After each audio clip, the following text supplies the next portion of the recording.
on YouTube at Pirate Radio TV. Make sure you're subscribed so you can check it all out at your convenience. We got a huge show coming your way today as we have entered August. It is football time.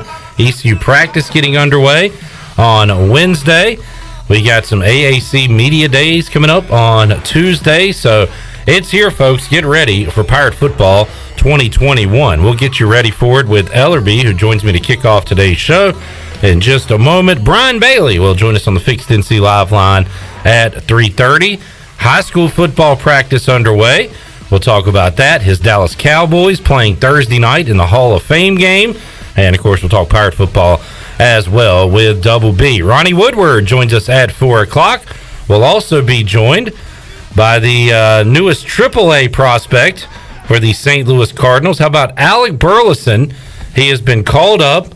The Memphis Redbirds is the AAA affiliate for the Cardinals, and Alec Burleson is now a member of that team, one step away from joining the big league Cardinals, and we're making it a tradition. Every time he gets called up, we talk to him on a Monday edition of Pirate Radio Live. It happened last time. It's going to happen again today, as we will talk to Burley coming up at 4 o'clock. Jeff Nadu will talk about what's going on in the world of sports from a gambling perspective at around 4:40. And then at 5 o'clock, Troy D will be here. We'll talk to the head football coach of the Pirates, Mike Houston. He'll join us on the show. So, man, we are packed here on a Monday. Got Chandler Honeycutt. Excuse me? Chandler Honeycutt is here. Hello, Chandler. What's up, Clipper? Hello. And Glenn Griffin looking very festive. What's up, Bubba? With the Aloha. Not floral, but it's Hawaiian-ish. Hawaiian shirt. All right. I like it. Looking good. Ellerbe is here. Hello, Ellerbe. What's up, Clip? How are you? I am fantastic. Is that a surfboard on your shirt? It's a Johnny O shirt. Maybe you've heard the Pirate Radio podcast with Chris Knott. Mm-hmm. He kind of runs the Johnny O brand. I've never heard it. Not. Good one. Thank there, you, Clipper. thank Way to you. start us off. Thank you. How about Alec Burleson coming back on the program today after his big? He's on pace to be like the MLB commissioner at this point. He keeps moving up the ranks so fast. I guess you go player, all-star, MVP, manager, commissioner. Maybe ownership. Maybe he'll own the Cardinals and then move on to be the commissioner of the league. But, man, that is so awesome. I know some friends that are going up to Durham to watch him play against the Bulls this week. So the Redbirds play the Bulls. What are the days on that? It's at least Tuesday. My friends are going on Tuesday. So it's, I don't know if they do it like the Wood Ducks where they play the same team 6 games.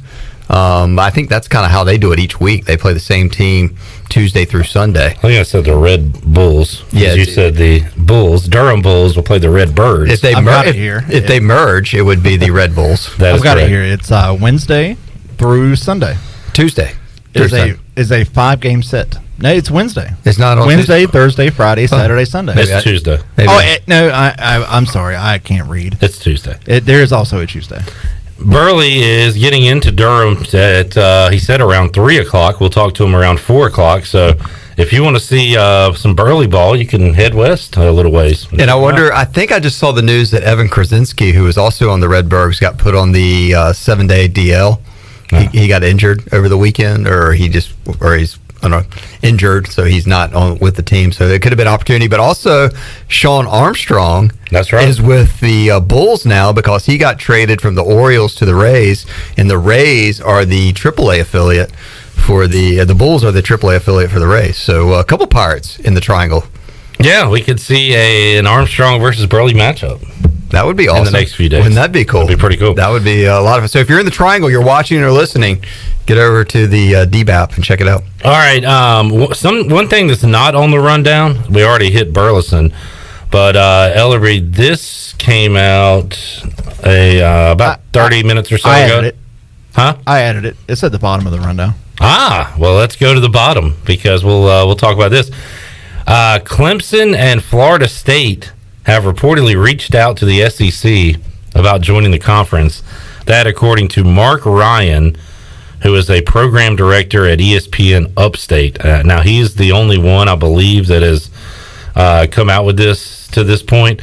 But it makes me think back to last week when the outgoing president of Florida State said, we consider ourselves a member of the ACC, but we're willing to listen. And, if somebody's coming for us, hey, we'll talk. And if that is the case, Ellerbe, what is the end game here? Like, is there even going to be multiple power leagues, or is there going to be one power league and everybody else is playing with themselves? I'm gonna have to get back to you in a minute. I'm gonna go reach out to the SEC to see if they want to see if you can leave, see if they want me or Pirate Radio to join the league. So here's what happens. Florida State and Clemson, obviously they already have Florida and South Carolina in the SEC, but those two schools would be a good fit in the SEC. Then that makes me think, is it not only the demise of the Big 12, but would the ACC start falling apart? Because would the Big 10 come for UNC, Duke, and Virginia and start pulling? I mean, they would pull the big academic schools. Yeah, the big because schools. the Big Ten's high on academics. They only want people of AAU status to join their league. So does that mean that if Clemson and Florida State fall out of the ACC, does the Big Ten make a run at some of the other ACC schools that we have known? And so it can get all very interesting and all very dicey here very soon. It sounds like there's a new D1 forming in the SEC. Like it's going to be its own champion. They'll have their own playoffs. And the thing, the thing interesting, I actually listening to Pirate Radio over the weekend on CBS Sports Radio. There was a guy on that was talking about the whole college shift and everything. And he said he thought it was unlikely that Florida State and Clemson could leave the ACC because their media deal is through like 2036. The grant of rights with ESPN is quite long. So, so that means that's a long time to give up television money. So, you kind of wonder, Clemson and Florida State can reach out, but if they can't benefit for 15 some years or 14 years off their media deal, then that prevents a no-go, because the ACC has the longest deal in place of all the conferences. So I found that conversation very interesting over the weekend on CBS Sports Radio right here on Pirate Radio. So you okay, Clipper? Just got you all choked up? Are you having a cough attack? I'm getting emotional thinking about them leaving. It would just, if like UNC, Duke, and all them went to the Big Ten, then it would just become the Big Ten Challenge, right? Big Ten conference. It would no longer be the ACC Big Ten Challenge. I hope, regardless of the amount of teams they have, they stick at Big Ten. I need it. Can you give me a water, Chandler? Okay. He was just staring at you. Yeah. You didn't give. I don't think you gave the bunt sign. The nonverbal wasn't going very well. You're like, I'm dying. Water. Is someone getting it for him? Troy Dreyfus has you. Oh, that is awesome. Troy D with the water boy coming in clutch. He ran for soil commissioner. I didn't realize quality H2O. So anyway, man, it's a news story every day with this, and who knows when it finally all gets settled. Troy Dreyfus to the rescue. Hey, while he's here, well, how many days till kickoff, Troy D? Do you know? You want to go ahead and make that big announcement? We need to get his mic on here. The board is in here. The board was right. I'm going to say 31. Jenny! 31 days and counting until kickoff. Can you believe it? Yes. It'll be here before you know it. Absolutely. Playing all the hits. Can you believe it? Be here before you know it. 31 days. Man, time flies when you're having football fun. That's right. Nicely done, Jenny. How does it feel to have Troy save your life with that bottle of water?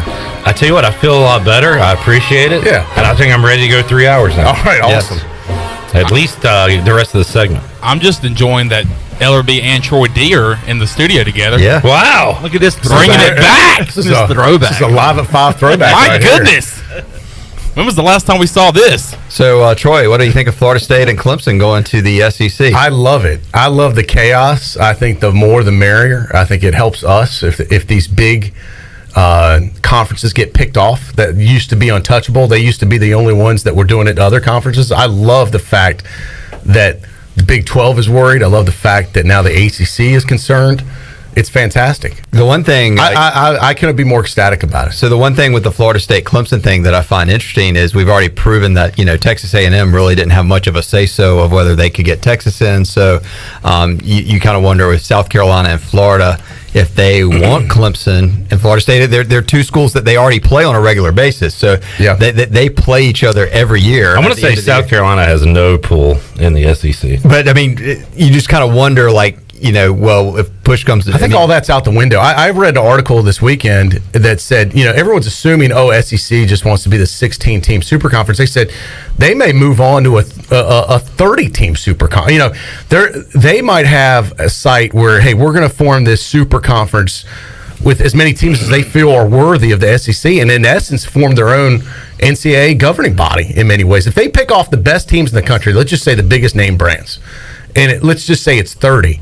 That is a true super conference right there. It'll be the SEC and everybody else. Maybe they go to 32. I think that's the game changer. I think that they are not stuck on a 16 number, that they have sights much bigger. So are they going to do it like the Premier League, where there's no divisions? It's just a handful of teams. They play each other and determine their own champion? Now, the structure of how they decide, I don't know. I mean, are they going to play a champion outside of their giant league?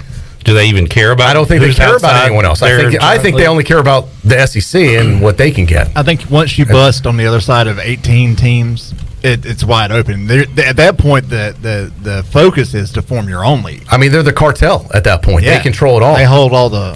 Who cares what? They don't have to play anyone else. Do they pick up a phone and ask Michigan, Ohio State, and Wisconsin what they're up to? They want to be in the northern part? Yeah. I think it's possible. Maybe they asked USC and Oregon what they're up to. I do think it is possible. Maybe they do it like the soccer is set up. They just play their own league all season long, have a champion, and then there's some kind of separate Champions League where their champion faces a champion outside of their league. Maybe they pick up a few teams in the NFC East. I mean, why stop at Clemson? But if the SEC calls you and you're a university, wouldn't you listen?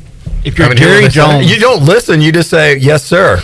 If you're Jerry Jones, they've got enough sway that they can contact whoever they want to, and there'd probably be a lot of teams that like to play. Now, did you say Florida State and Clemson contacted the SEC or vice versa? They have reached out to the SEC. The schools have reached out to the SEC. Correct. Okay. They are seeking to get out of the ACC. And also in that interview I heard this weekend, not that times always change, but all these schools that were in the American right now that reached out to the Big 12 like 5 years ago. And everybody sent. I think East Carolina. ECU was one. We sent a letter to the Big 12 saying we're interested. And basically the Big 12 said none of you guys are worthy of joining our league. Correct. And so it's kind of like now it's really kind of like the rejections on the other side. She was on the other foot. It's really come full circle. Everybody wanted to date the Big 12 back then, ECU included. The Big 12 said you're not hot enough for us. Sorry, we're not interested. Now it really has. The tables have turned, my friend. It's the Big 12. And Bob Bowlesby saying it's not fair. They're hurting his businesses. He has kind of got his head in the sand. He's kind of both ignoring it and coming to terms with it. He's probably in a weird space. He's got to be talking to his financial advisor and see if it's close to retirement. If you're Bob Bowlesby, he's like, I think this might be a good time to announce. Like, I'm going to go through December, and then the search for a new Big 12 commissioner might be. It's the Big 12. Have they had their media day already? Yes, they had it earlier. Unfortunately, it would have been great if it had been coming up.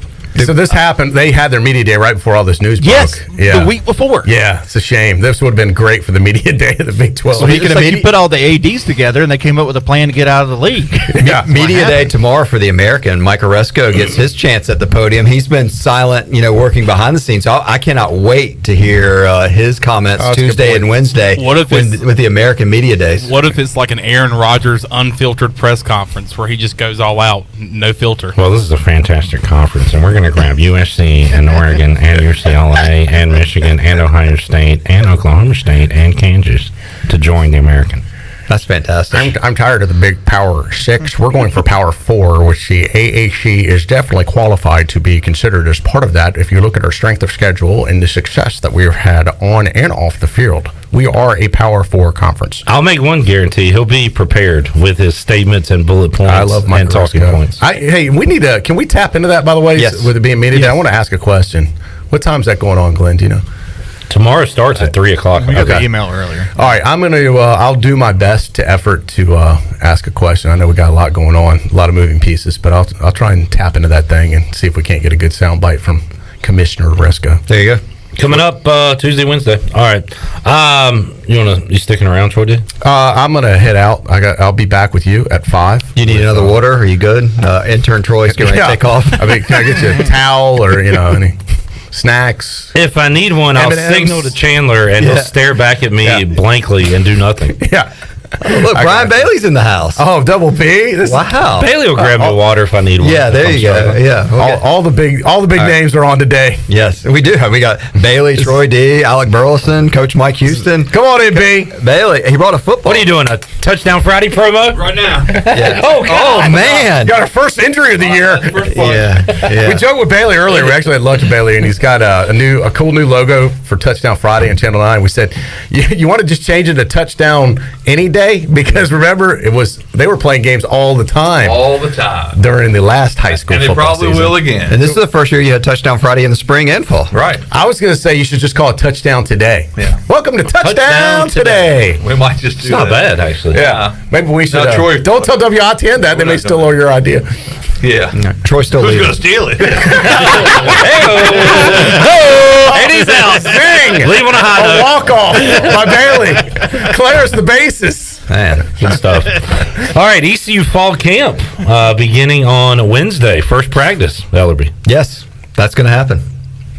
Troy, you can. Oh, I thought you were taking a break. You're going to continue on. Nah, show rolls on. Oh, yeah, I'll stay with you. For We the still segment. do a show when you're not here. Yeah. No, I'll stick with you until the break. I know it's shocking, but we still are on the air when you're not on. It's like Troy spends 30 minutes saying goodbye. Yeah, you said you had to go. No, I meant like when you take a break, I'll go. Oh, okay. Yeah. We still got another 10 minutes. Yeah, that's fine. Well, we can take a break. I can come back.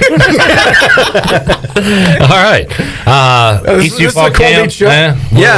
Well, we have Mike Houston coming up at 5 o'clock. I think Mike Houston's going to be your guy on ECU fall camp. I think that from what I hear, that teams a lot of positive energy right now going around ECU football. I think too, and we'll ask Coach Houston about this. Just the mentality of the team. They have a different attitude. I've talked to a lot of these guys over the past few weeks, and it seems like before, we had a tradition of losing, unfortunately, over the last number of years. I think they're ready to have a tradition of winning, and I think They're definitely ready. I think their attitudes changed. I think their work ethic a little bit has changed. I've talked to the guys and that how hard they're working, running, lifting, doing the things that before you even get to football practice, the things you can control in the summertime, and how in shape this team is. I think they've taken it up a level from what I hear. We hope so. I mean, it all comes down to results once we get going there in September. 31 days from now. Yes. Against Appalachian State.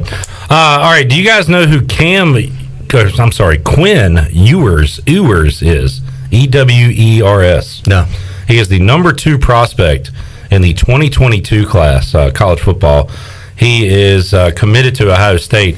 He is skipping his senior season in high school to enroll early and become a Ohio State football player so he can take advantage of the NIL. Is he the blonde quarterback out of Texas? He's got I think he's got a mullet. Yeah, that's who. Yeah, I do know who you're talking about now. I read a story. He was making a decision. I guess he made the decision because Texas prevents high school kids, I guess, from having NIL deals, and right. he can obviously probably go ahead and roll out to Ohio State and start making 6 figures, or maybe even 7. Stupid question. Don't you have to be a high school graduate to be able to enroll in a university? Then you might have. Has he graduated high school already? It's a lot of kids might have graduated. Well, yeah, you don't have to because you see all these whiz kids who are like taking college classes. If you can you can take courses, sure. But I was just if he's going to enroll as a full-time student, he's already taken his SAT or whatever. He's taken his entrance exam. I mean, you got in East Carolina. Did you graduate from Ravenscroft? I'm going to assume if he's this far along in the process, he's with dishonors. Like the numbers have checked. He's taking care of that. Yeah. Yeah, I mean, will this be a new move you see by these high-profile guys? I don't think this will be for everybody, but some of these high-profile guys, will this be is this a new trend? I wonder if it's a state-by-state basis. I mean, like Texas has, I know the article I read, they have a law there that they can't do that as a high school athlete. So if it's not the case here in North Carolina, I mean, can the quarterback at Conley or Rose this year get a NIL deal? Well, Justin Fields is a Chicago Bear. They're replacing him. C.J. Stroud, the front runner. They have 2 backups behind him, so he's going to be, I guess, the 4th QB in the room. does he even play this year? He probably just sits and gets money from companies. Yeah, he's going to be too busy going to the deposit at the bank.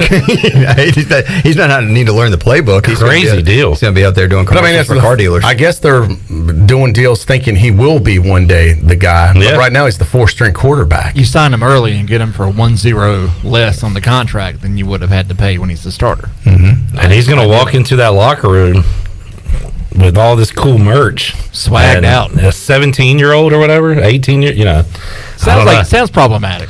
We'll see how it works out for him at Ohio State. And I think, Troy, this will indeed be a new trend. If you're good enough, if the school allows it, we're going to see guys skipping their final year of high school to go to college. It's nuts. I don't know if I like that, but I understand the reasons why he's doing it, but I don't know. I hope that's not a trend. All right, Olympics. We watching any? Still zero Olympics. All right, that'll be zero Olympics. I got hooked on the women's water polo for a while. I got hooked on women's, not football, but the other one. Rugby Sunday morning. Is there women's football? That rugby, basically. Rugby, yeah. But have you seen the kicking and scratching and pulling that goes on in underwater in the water polo stuff? Yeah. People die playing that sport. When they go to the underwater camera, it is brutal what those girls are doing. That's very entertaining, though, I will say. It doesn't look like a lot of fun to participate in. No. It looks like you're struggling for your life. Yeah, it looks like we're trying to drown you, and all that's legal, I guess, as long as it's underwater. The only time they call a penalty on you is you try to dunk someone like old school style. Except they have to call the ambulance. The only sporting event I saw other than baseball over the weekend was soccer. Guys, we are the Gold Cup champions, we being USA. Isn't that awesome? The Gold Cup? Yeah, exactly. Is that different from the CONCACAF? This is the CONCACAF Gold Cup that USA won last night. I watched it. I didn't really like the announcers that much. I should have been watching on Univision because here's how it sounded when America scored with about 4 minutes left to go in the game. Viene Acosta, la sirve, arriba!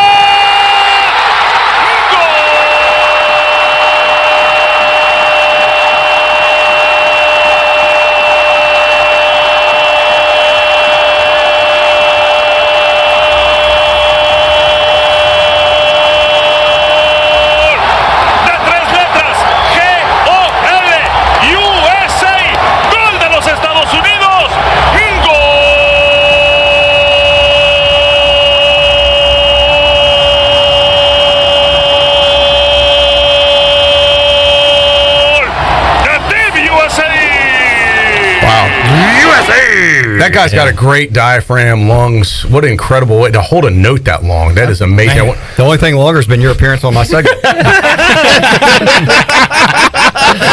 miss the good old days. I'm going to play that for Jeff Charles, see if we can get him to break that out this year. Touchdown! You can pay this one purple. I think it'll be I'm trying to imagine the reaction of like Gus Johnson just broke out that style in the middle of whatever game. It would not be good. What a call. Yes. Gold Cup. Whatever it is, we want it. So we'll take it. Congratulations, USA. Not Estados Unidos with the win there over Mexico. All right. Anything else on the rundown? We're done.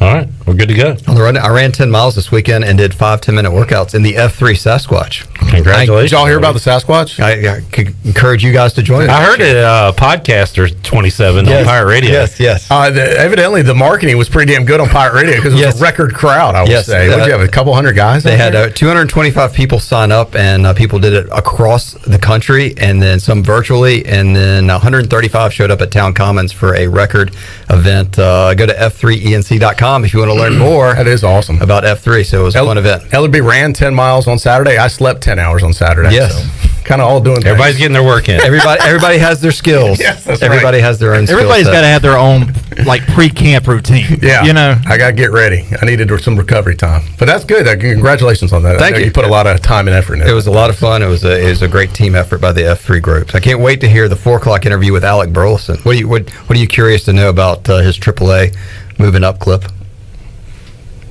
When you talk to Alec at 4 o'clock? What color are uniforms?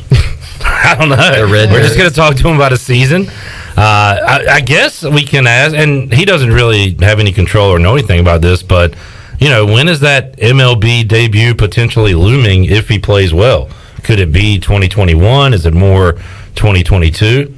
You know, what if he sets the world on fire the way he's been playing the next month and a half? Does he get a call up late? Doesn't September, when Major League Baseball expands their rosters, where they can draw people up? Yeah. So maybe that's a chance. Does he feel like he has a legit shot to play MLB this year? I am curious about that. I think if he has an awesome August, then anything's possible. And the Cardinals right now, let me see what they're doing in the Central. Who's winning that division right now? I'm going to say the Brewers are winning, and they are by 7 games. So they're steamrolling everybody.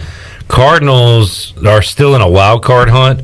But they could be, if they lose a series or two, you could see them start to call up some of the young guys and kind of punt on this season. And the Cubs are already punting. The Cubs have officially punted, yeah. And all 3 of them, Baez, Rizzo, and Bryant, homered in their first game with their new teams. Where did Bryant go? He went to the Giants. Okay. They call him Chris Giant now. That's not a punt. I mean, it's really what they call it. Good marketing. I like it. The only one not to debut yet is Schwarber. Though he was a former Cub, but not a Cub currently. He went to the Red Sox. Yes. It was a wild trade deadline. We need to get Parker Bunch on to recap it. Actually, you know what? He probably knows as much about it as anybody. Do you remember our last break we took with him? He said, guys, I don't know if you got enough time, but I'd like to talk about the trade deadline. Yeah. All right, let's do it. You know what I think? Like these kids, and my son's is near the same age as Parker, is they play the game called The Show. Yeah, so they get to know the players. My son does not watch that much baseball, but he knows all the players and knows. He's like, oh, there's such. And they update it now in real time online, so the rosters are always updated. If someone gets traded in the game. It's really kind of cool. It's Burley could be on the show come September. Yeah, literally, they could. Yeah, he already exists in the show. Yeah, Packard's on. My kid called me over one day. He's like, "Dad, come here, check this out." Brian Packard was in. It was in the year like 10 years from now, and he was already in the lineup for. I think I took a screenshot of it and tweeted it. I think it was like the Detroit Tigers. He was on the Rangers. Rangers. That's it. Yeah, he had signed a new deal. That's how cool that video game is. They project who's going to be in the show too. But no, Parker. I had 2 people this weekend. Funny you mentioned that clip.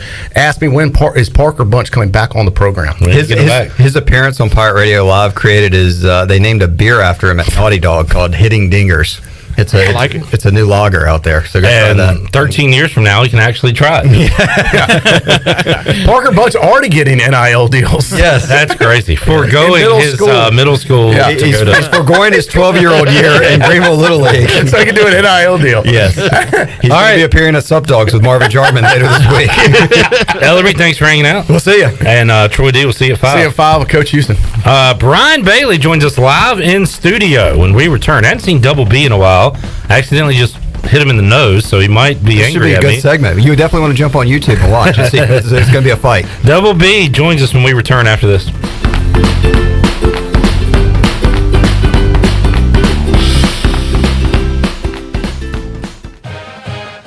Hey Pirate fans, did you know there are thousands of special needs children and adults right here in our community that loves ECU athletics as much as you do? Robbie's Clubhouse is a local nonprofit organization that can turn your unused ECU tickets into a fun day for a family with special needs. If you can't make it to the next Pirate game, simply call 1-800-DIAL-ECU and donate and designate your tickets for Robbie's Clubhouse. Go Pirates! Hey Pirate Nation, Lindsey Gray here with Carolina Caliber. In 1960, my granddaddy started his firearm business right here in Eastern NC. Still family owned and operated, we have the area's largest selection for outdoor shooting sports and accessories and are one of the nation's top firearm dealers. At Carolina Caliber, we have everything you need from hunting, home defense, and personal protection, including a wide variety for ladies and youth. We buy, sell, and trade. It's a time-honored tradition. Visit us at Carolina Caliber on Fire Tower Road in Winterville. Save lives, be a hero, and make $1,000 your very first month donating plasma at Grifols Biomat USA. At Grifols, it adds up fast. New donors can earn up to $1,000 in your very first month. It's the easiest way to make extra money. Start now at Biomat USA, 505 South Memorial Drive, Greenville. Find your donor center at grifolsplasma.com. Make up to $1,000 in a month and save lives now at Grifols Biomat USA. A better donor experience and better pay. Down East Wood Ducks baseball is back. Come out Saturday, August 14th for the Welcome Mat giveaway presented by MedSource Pharmacy and the UPS store. Be sure to purchase your game tickets in advance at woodducksbaseball.com or call the Wood Ducks offices at 252-686-5164. See you at Granger Stadium for Wood Ducks baseball all season long. Go Woodies! East Coast Grading and Utilities is your source for clearing, hauling dirt, and concrete work. East Coast Grading and Utilities handles all sewer and water issues as well. I'm David Vaughn. Whether putting in a new subdivision or helping you with any and all of your drainage problems, I can get the job done. Call me at 531-7494. No job is too big or too small. East Coast Grading and Utilities. Friends helping friends. 531-7494 for East Coast Grading and Utilities. Do you find yourself hungry, but looking for some new and different options? Then the Bodega Market Cafe in Uptown Greenville is for you. They offer a full-service menu featuring breakfast, lunch, and dinner, also with a variety of unique vegan selections. Dine in or sit outside in their great outdoor dining area. Plus, they're always ready for pickup or delivery. Open 24/7 for your convenience. The Bodega Market Cafe, located in Uptown Greenville, across from the BB&T. Have you ever seen those exotic aquariums like the guys do in Las Vegas on television? You ever thought about having one of these aquariums in your business? It's more affordable than you think. This is Hal Pruitt with rentafishtank.com. We can make having an aquarium in your business turnkey with no work, cleaning, or hassles for you. Rentafishtank.com creates a relaxing atmosphere and keeps children occupied. Rentafishtank.com already services many dental, pediatric, and doctor offices, plus hospitals and senior living centers. Check us out at rentafishtank.com. Here today with PD, also known as Brian Meyerhofer to his friends and family, YF3. Waking up this early in the morning isn't easy, but when you're coming to meet a group of guys that you have so much respect for, it makes it a little bit easier to not hit snooze on that alarm clock. I was looking for some way to sort of diversify my workout portfolio, and this is a great opportunity to not only do something different every day, but to meet a bunch of great guys in the community. And you want to perform at your best every day, but even when you're not, this group of guys is going to be here to help push you and help you reach your best every day. One letter, one number, F3. Learn more today at f3enc.com. Pirate Radio. We'll strap it on with anybody, anywhere. It doesn't matter. I know this. I want to win or lose with the group that we have in our locker room. The voice of the Pirate Nation.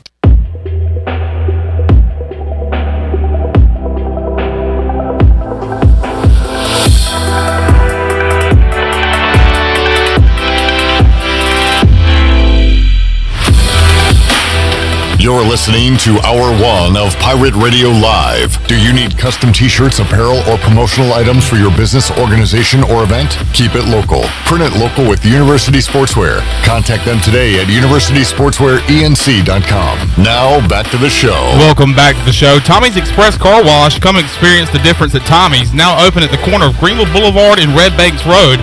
Doesn't your car deserve it? Visit Tommy's Express Car Wash today. Now let's head back into Pirate Radio Live. Here's your host, Clip Rock. All right. Thank you, Chandler Honeycutt, Glenn Griffin, also producing today. And Double B, Brian Bailey, joins us live inside the Pirate Radio studios. Bailey, I haven't seen you in a while. I know, it's been a while. What have you been up to? I've been doing my thing. Have you? Same old, been working? Been working, been here.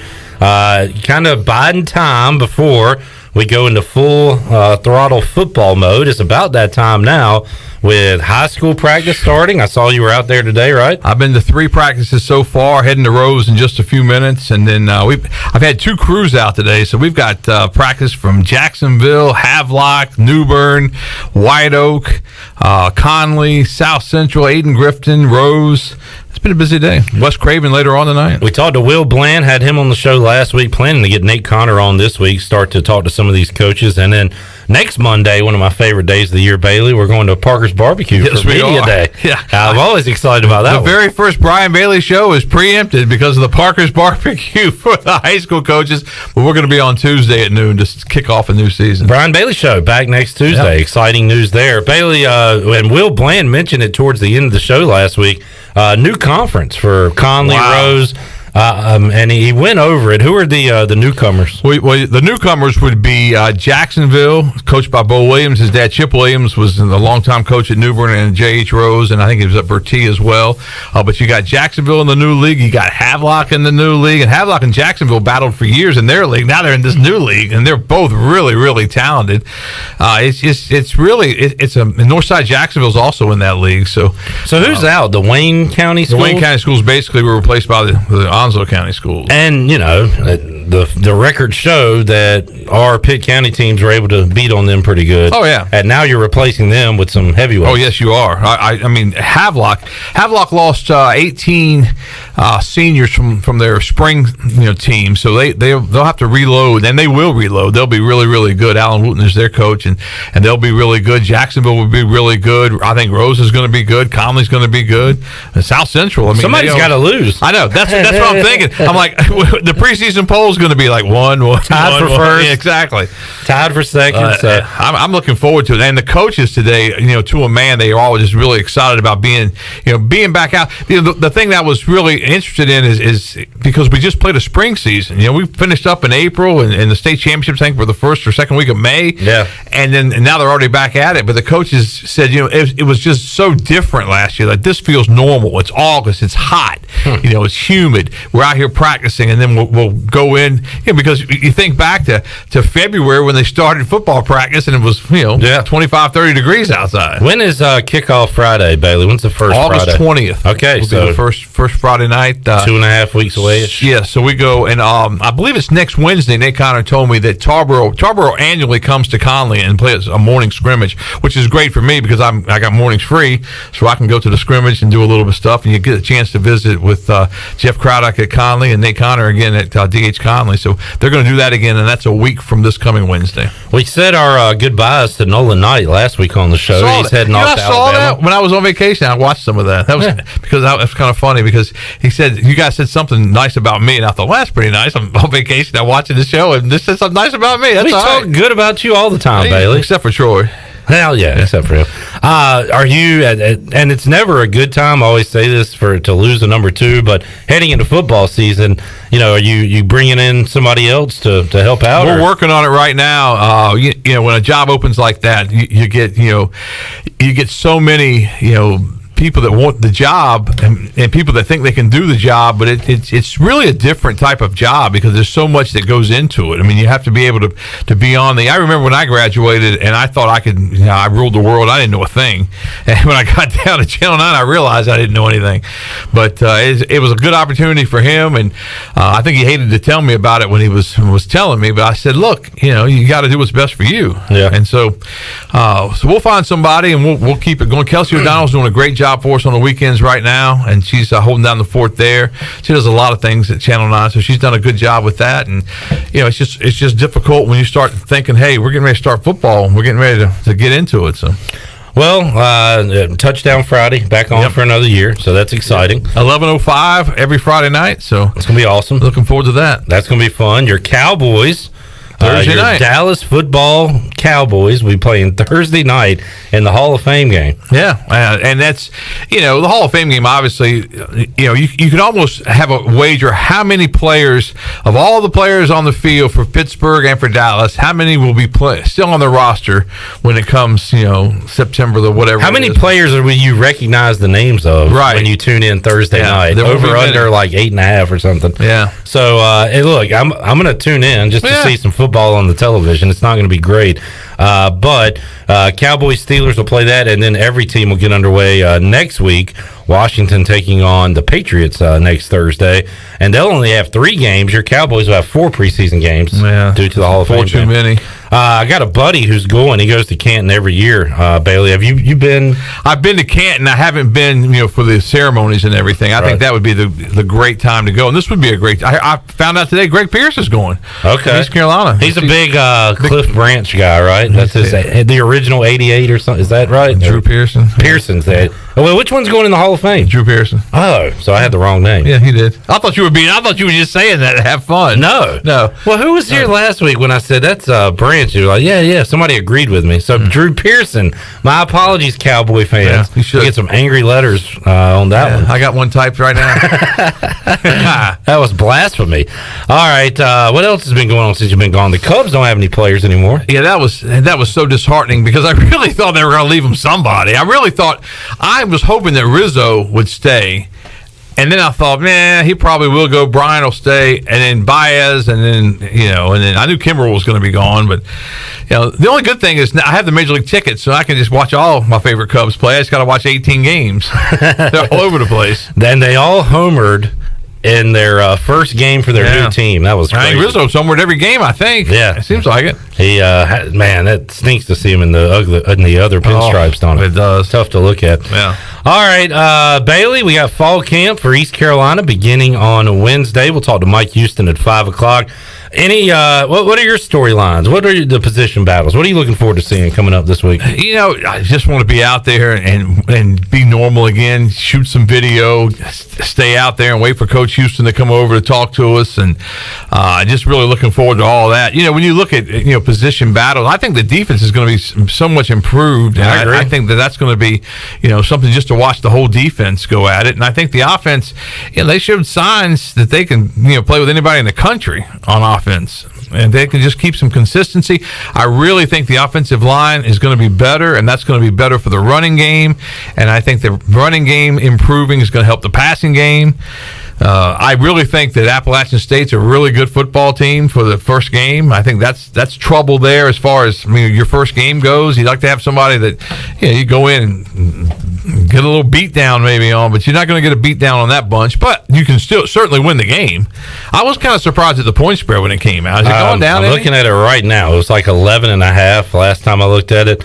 We will see what it is at right now as we are 31 days away from kickoff. East Carolina taking on Appalachian State, and that line is sitting at 11.5 right now, Brian. But it started at 13.5, right? Yeah, it's gone down a little bit. Like 2 touchdowns. Yeah. So NC State opening up their season with South Florida. The headliner on that Thursday, September 2nd, Bailey, is Boise State UCF. That'll be going on while ECU is playing App State.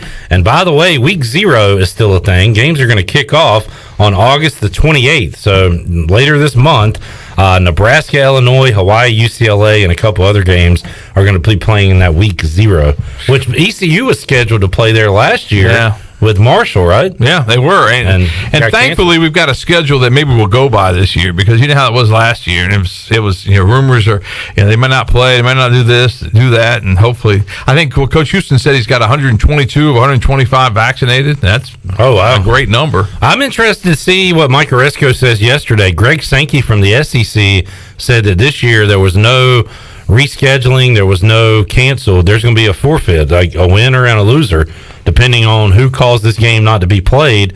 I'm assuming, like all things, everybody's just going to copy the SEC and go by those guidelines. But maybe Mike Oresco will have some news on that tomorrow with the AAC Media Days. And it's very different media days. I think in talking to the guys at the American that they really were hoping to get everybody back to Newport. That was the plan, but they just couldn't. They have to prepare, so much, in advance, and they really just couldn't get. And really, when you look at it right now with everything that's going on around the country, they probably made the right decision to do how they're doing it virtually. So Pirates practice for the first time, and then they'll have media day later on. A lot going on, Bailey. Fun time of the year. Oh, it's a great time of the year. The greatest time of the year. I mean, it's just so much fun to hear from the coaches and the excitement of a new season. And then we get into late August and you start thinking about that first game, and the Pirates go on the road to Charlotte on that Thursday night and just kick things off. And then Friday night we'll have. I can't wait, and I say this a lot. I can't wait to wake up that Saturday morning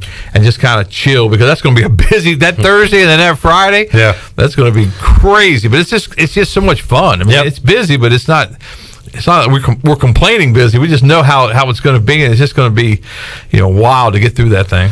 Bailey, we will be at Parker's next Monday for the high school football media days, and then on Tuesday, the fall debut of the Brian Bailey Show What do you got planned thus far? I think we're going to have some of the high school coaches come on, so we'll just make it a double dip as far as that goes. We're going to have some, and we want to get them in the studio if we can. And then, because of camp, it's very difficult to get any of the coaches, before we get into the start of the season. So we'll just have to play that by ear. But we think the first one next Tuesday will be high school coaches talking about, and like you said, and I think the name for the new conference for Rose and Conley and South Central, they go back to the Big East days, and that I think is that the name? Yeah, okay. The Big East 3A 4A. So I think that's a really cool name, and that's what it was a long time ago. The Big East 4A, a long time ago, had all these 4A schools, and now we're down to a couple. The return of the Big East with Oklahoma and Texas going to the SEC. The Big East coming. I mean, what have you looked into all this mess, Bailey? Or are you just kind of sitting back? You can't control it. No, I mean, there's nothing you can do about it. But it is interesting. I mean, you guys were talking about it earlier, how it's flip flopped. How everybody wanted to get in the Big 12, and and now the Big 12 scrambling to try to survive, and how they're going to survive. I mean, they can talk all the talk they want, but if the American offers them a deal to merge, and if they can be a Power 5 like that, they got to take it with ESPN's backing, right, and everything. They've got to take it because they got nothing else. Yeah, and some of those schools might be able to flare off to the Kansas to the Big Ten or Iowa State to the Big Ten, something like that could happen for sure, and that would be better for those teams. And then you got to wonder, some of the teams in the SEC like Vanderbilt. I mean, they're like, okay, well, now we got Texas and Oklahoma to worry about, huh? That'd be fun. We'll just keep winning. I don't know, the education bowls, and baseball, quiz bowls, and baseball. Yeah. And there's another story we have not mentioned today. How about Kumar Rocker not being signed by the Mets? This is a weird deal that baseball has. He's not eligible to just sign with any team. He basically has to sit out a year and will be entered back into the draft next year. Yeah, and I read somewhere, I think, and correct me if I'm wrong, but he's not going back to Vanderbilt either. No, he's not. He's going to play like independent ball or something. I don't know. Well, how would you like to be some guy playing independent ball and you see Kumar Rocker comes to the That's mound? not really fair, is it? No. So he will be entered, I guess, back into the draft next year. Crazy deal there. That's crazy. Alec Burleson, Bailey, going to join us at 4 o'clock. Wow. How about Burley moving up? Tell him I said congratulations as well, yes, because, sir. man, it's been fun with Twitter and the way things work now. You can see the video. You can go and I call borrow the video, and you can use it on the air as long as you courtesy the right folks. And we've had a lot of Alec Burleson throughout the year, and that's just great news for him. And I kind of like that it's not perfect. It's still like old school video, like out of focus and kind of zoomed out. Something I don't know, something genuine about it. But it feels good, kind of old school. All right, Bailey, good to see you, man. Good to see you, man. Looking forward to the fall. Welcome back. Appreciate that. All right, Chandler, take us to break. We'll come back. We'll wrap up this hour and get ready for hour 2, where we will talk to Alec Burleson. Ronnie Woodward will join me in the Pirate Radio studios. We'll talk to Burley. We'll talk some Pirate football and more. It's on the way after this.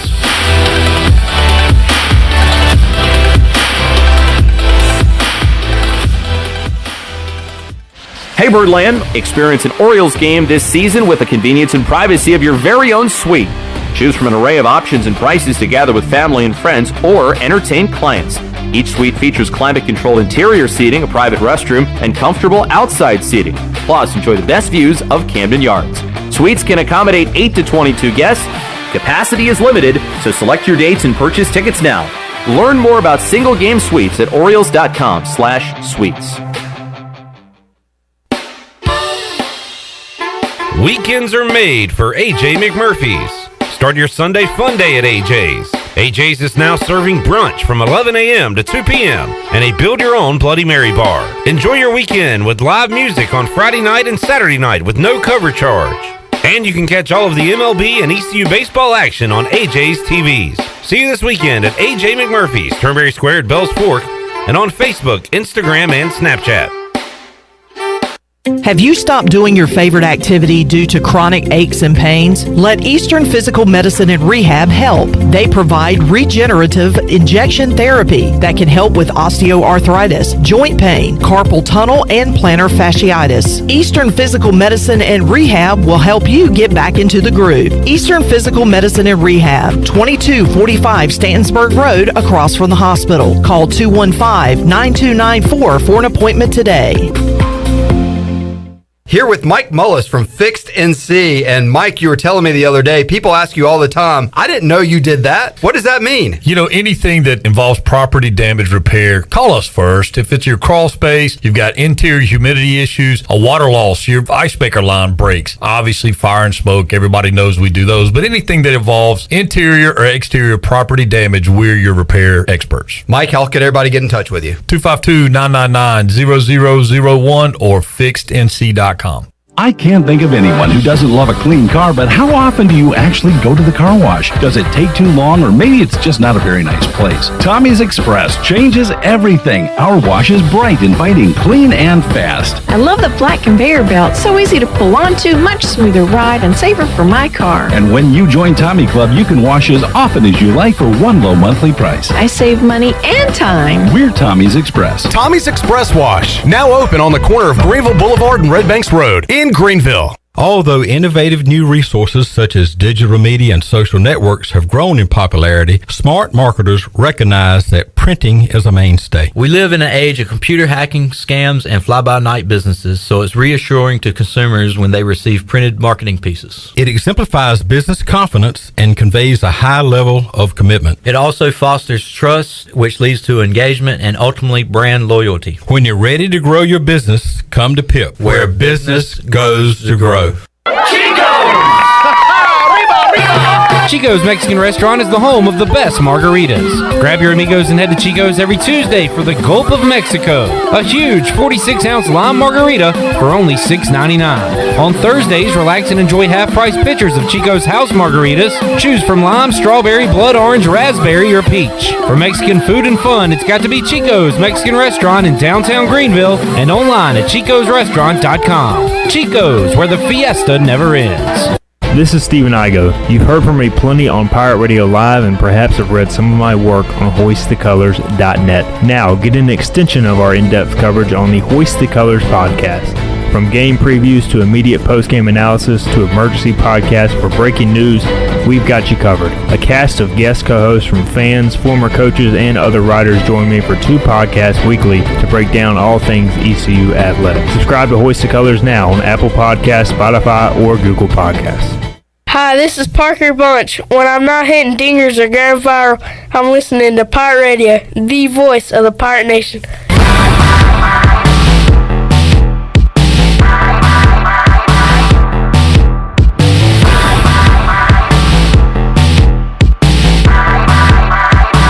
You're listening to Hour 1 of Pirate Radio Live. Do you need custom t-shirts, apparel, or promotional items for your business, organization, or event? Keep it local. Print it local with University Sportswear. Contact them today at universitysportswearenc.com. Now, back to the show. Welcome back to the show. Do you need custom t-shirts, apparel, or promotional items for your business, organization, or event? Keep it local. Print it local with University Sportswear. Contact them today at universitysportswearenc.com, the official sportswear provider for Pirate Radio for 18 years. Let's head back into Pirate Radio Live. Here's your host, Clip Brock. Back with you on Pirate Radio Live here on a Monday. We will talk to Alec Burleson coming up in just a few minutes. Ronnie Woodward going to join us. Got Jeff Nadu, the big man on campus, to talk about what's going on in the world of sports from a gambling perspective in hour 2. And Mike Houston joins Troy D and I at 5 o'clock. So stick around for that as we'll get you ready for ECU Fall Camp 2021. Which the first practice coming up on Wednesday. So we're pumped for that. NBA free agency, does it get underway later today, or is that when teams can start to... well, teams have already started. So the actual signing of the dotted line begins later today? Later today. Tonight? Things can be official. I just saw a tweet that says... this is from Christian Winfield, covers the Nets and NBA for New York Daily News. And I'm told the Hornets, Pelicans, and Bulls have discussed a 3-team deal that sends Devontae Graham to New Orleans, Alonzo Ball to Chicago. I've heard about those 2 things. Yes. Did you see the Bulls player comes back to that Charlotte? Would go to Charlotte? Mm-mm. Is it Lauri Markkanen? It is Lauri Markkanen. Yes, sir. I love it. Really? Love it.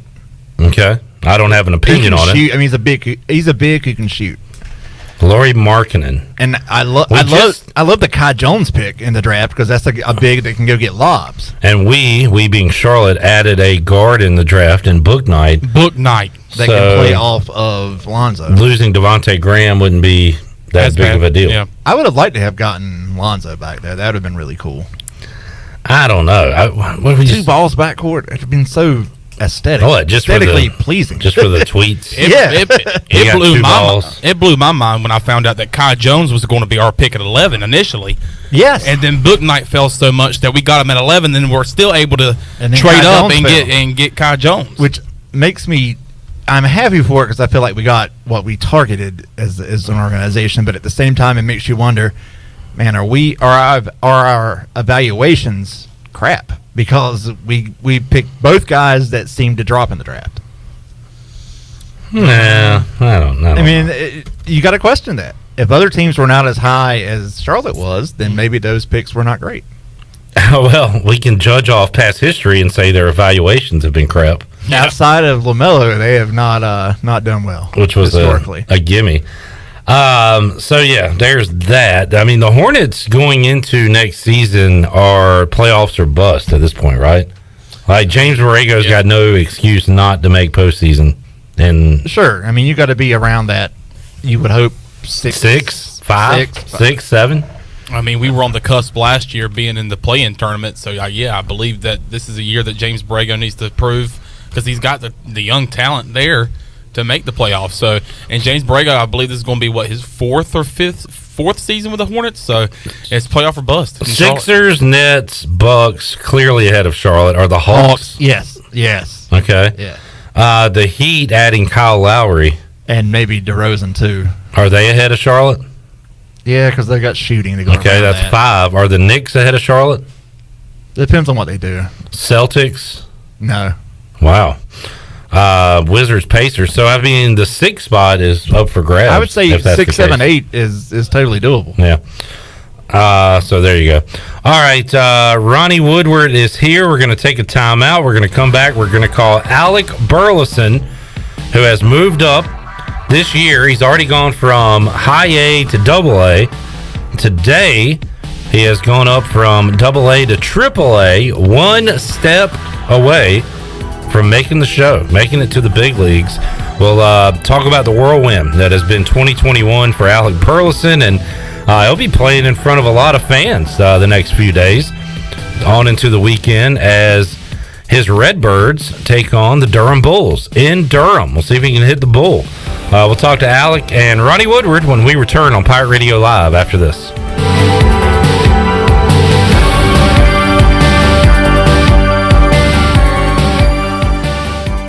The Pirate Radio Podcast. Denton Hardy, also known as the Closed Hand. Back in 2013, there was no F3 here in Greenville. I didn't even know about F3. F3 was only, I think, a couple years old, even in Charlotte. And I've been working out on my own, doing running, lifting weights, doing different things for about 10 years. I was kind of looking for some way to test myself. Listen to every Pirate Radio podcast now by visiting our podcast channel and subscribing in Apple iTunes or SoundCloud. The Pirate Radio Podcast is powered by White Claw Hard Seltzer, proudly distributed by Coastal Beverage.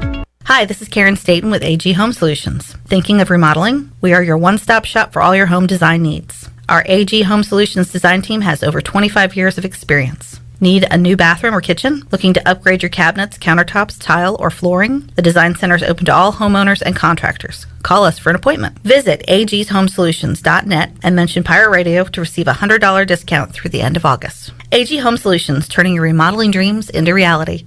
UBE and PirateWear.com are proud to offer the Pirate Nation its largest inventory ever. Brand new Adidas is arriving daily, along with Under Armour, Columbia, and Russell Athletic. UBE is loaded with cargo, and new items are being added daily to PirateWear.com. Be sure to check out our children's store, The Crow's Nest, for all of your young pirates. UBE and PirateWear.com, an ECU tradition for 50 years. Go Pirates! Here with Melissa from E&S Hemp Company. Melissa, tell us how your products and services can help people. Well, for over 2.5 years, the team at E&S Hemp Company has been helping educate our community on the many benefits of our products. Our customers have seen great success dealing with everything from stress, anxiety, fatigue, pain, and PTSD, just to name a few. You can come in today and our staff can help you find the best products for your needs. You can visit us at Fire Tower Road near Sam Jones Barbecue or enshempcompany.com.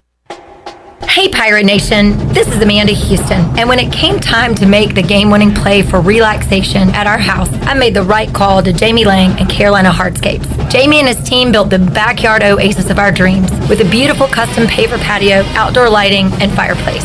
Make your backyard incredible and call Carolina Hardscapes today at 364-1201 or visit their showroom on Fire Tower Road across from Bostic Suck. Go Pirates! This is Martin Truex Jr., and as a NASCAR Cup Series champion, I love one-stop shopping. When I need fresh tires or fuel during a race, my pit crew takes care of everything. Off the track, I have an auto owner's independent agent. They handle all my insurance in one place: car, home, life, and business. Get your own pit crew and find a local agency with auto owner's insurance. This is Jeff Gibson with Town Insurance in Greenville. Call me today at 756-8300. Go Pirates! At Jimmy John's, we don't make sandwiches. We make the sandwich of sandwiches. We use fresh veggies because we don't hate salads. We just feel bad for them. We make our sandwiches exactly how you want because you're the one who's eating it. And we bake bread all day, every day because stale bread isn't bread. It's croutons. Sandwich history is written by the victors. Good thing we have legible handwriting.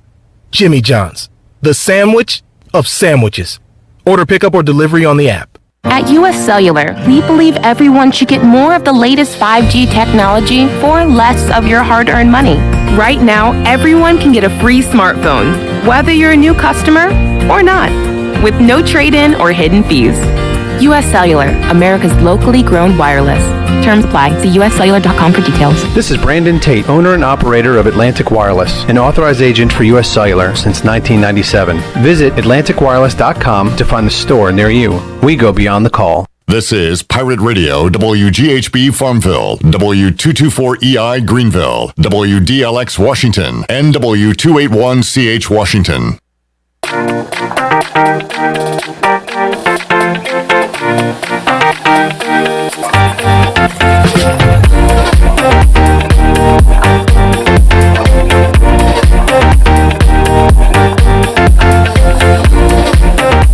This hour of PRL is brought to you by Tommy's Express Car Wash. Come experience the difference at Tommy's. Now open at the corner of Greenville Boulevard and Red Banks Road. Doesn't your car deserve it? Visit Tommy's Express Car Wash today. Now back to the show. Welcome back to the show. For the latest breaking news, interesting stories, and awesome contests that can make you a winner, be sure to follow Pirate Radio on our social media accounts on Facebook, Twitter, and Instagram at PR927FM. Join the close to 50,000 followers today at PR927FM. And then now let's head back into Pirate Radio Live. Here is your host, Clip Brock. Nice stall tactic there. Could have drawn it out. Thank you there. All right, we are back with you. We being myself, Chandler Honeycutt, Glenn Griffin, and Ronnie Woodward from the Daily Reflector. He joins us here inside the Pirate Radio studios. Hello, Ronnie. What's up? I was ready to man the ship there. I should have just said Ronnie Woodward. I was ready. Not really, but yeah, Clip saved the day. All right, we are good to go, and we have him punched up on the board as Alec Burleson joins us on the Fixed NC Live line. So when Alec moved from high A to double A, we were able to talk to him on his day off, get him on the show. We're going to keep that tradition rolling today as Alec Burleson has once again been promoted in minor league baseball now to triple A, and he joins us today on the Fixed NC Live line. Alec, congratulations, man. How you doing? I'm doing good. I appreciate it. Thank you guys for having me again. And not only are you, promoted to AAA, I believe you're in the state of North Carolina, right? Getting ready for some baseball games. Yes, I just got here in Durham about an hour ago. Just got settled into the hotel and everything. So it's good to be back in North Carolina for sure. Alec, now a member of the Memphis Redbirds, AAA affiliate for the St. Louis Cardinals. And Alec, when these announcements happen, is there any warning? Do you know, like the week of, a couple of days prior, or is it just a phone call out of the blue? Kind of set the scene for us about how you found out about this. Yeah, so we played a little sort of doubleheader yesterday, little rain makeup, and then a 7-inning game after that.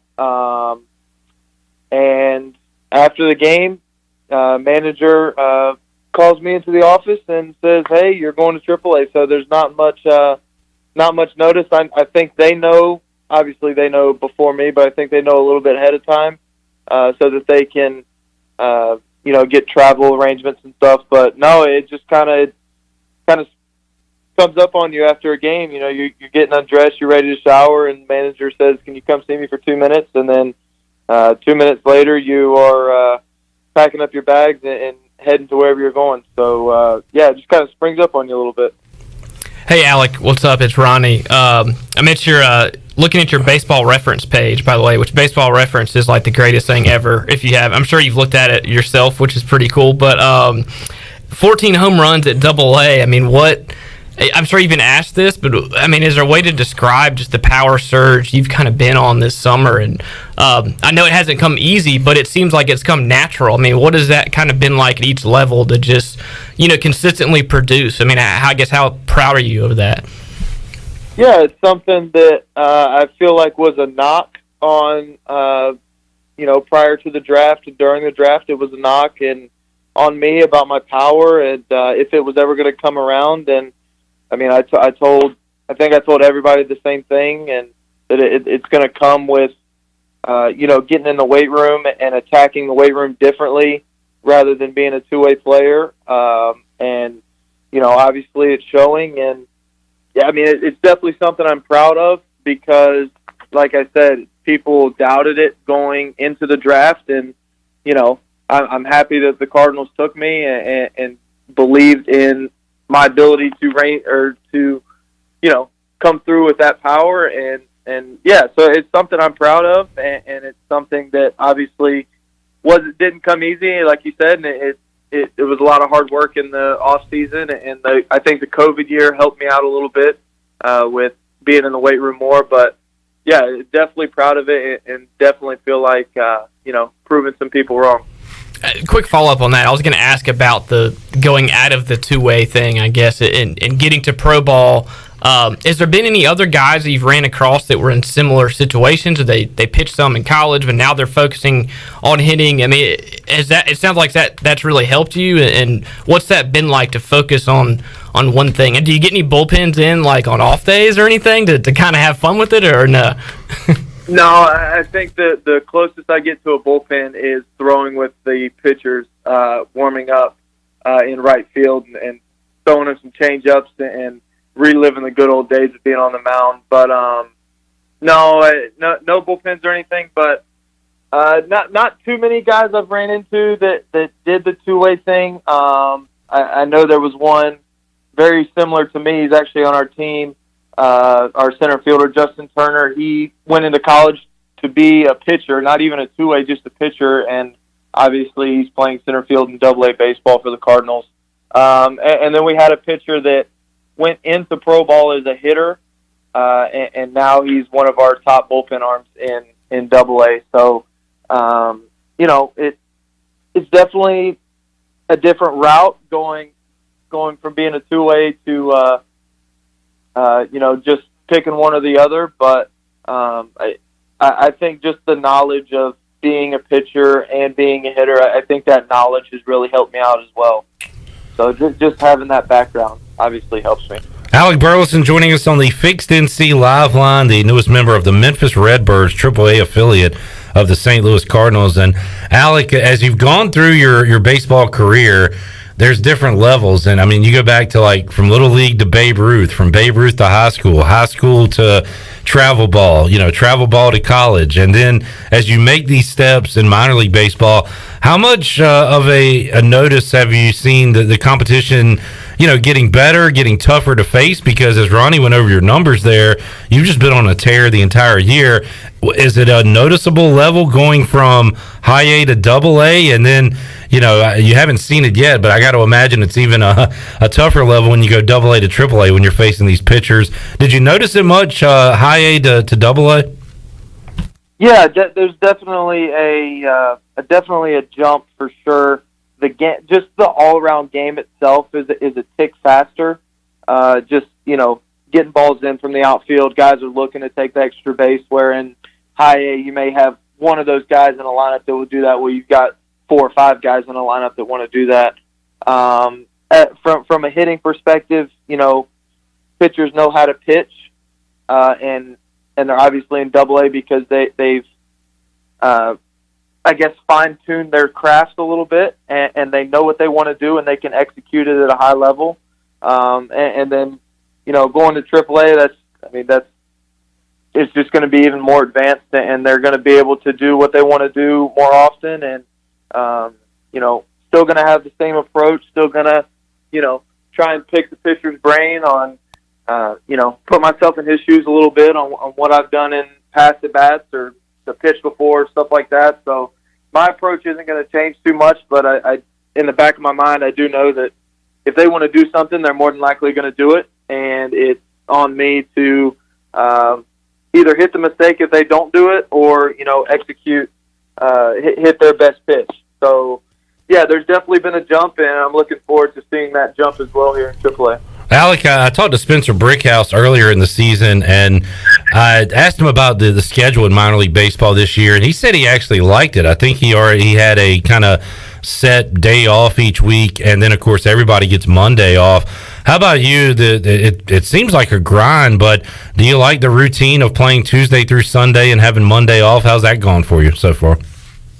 Yeah, I mean, unlike Brickhouse, he's had both experiences of not having the 6-game series. He's had, the normal 3 to 4, and then he's also had the 6 games. So, I mean, I enjoy it. I like having the one off day a week that's, like, obviously mandatory, like nobody's playing on that day.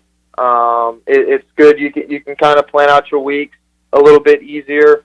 You don't have just a random off day thrown in there. Your off day is going to be on Monday, but yeah, I guess it's less travel. It's you're going to be home for a week, or you're going to be on the road for a week, and you can plan accordingly. So, yeah, I like it. I'm curious to see what they're going to do next year, if they're going to keep the same format or just go back to how they did in the past. But I enjoy it. Obviously, I don't know any other way, but yeah, I like it.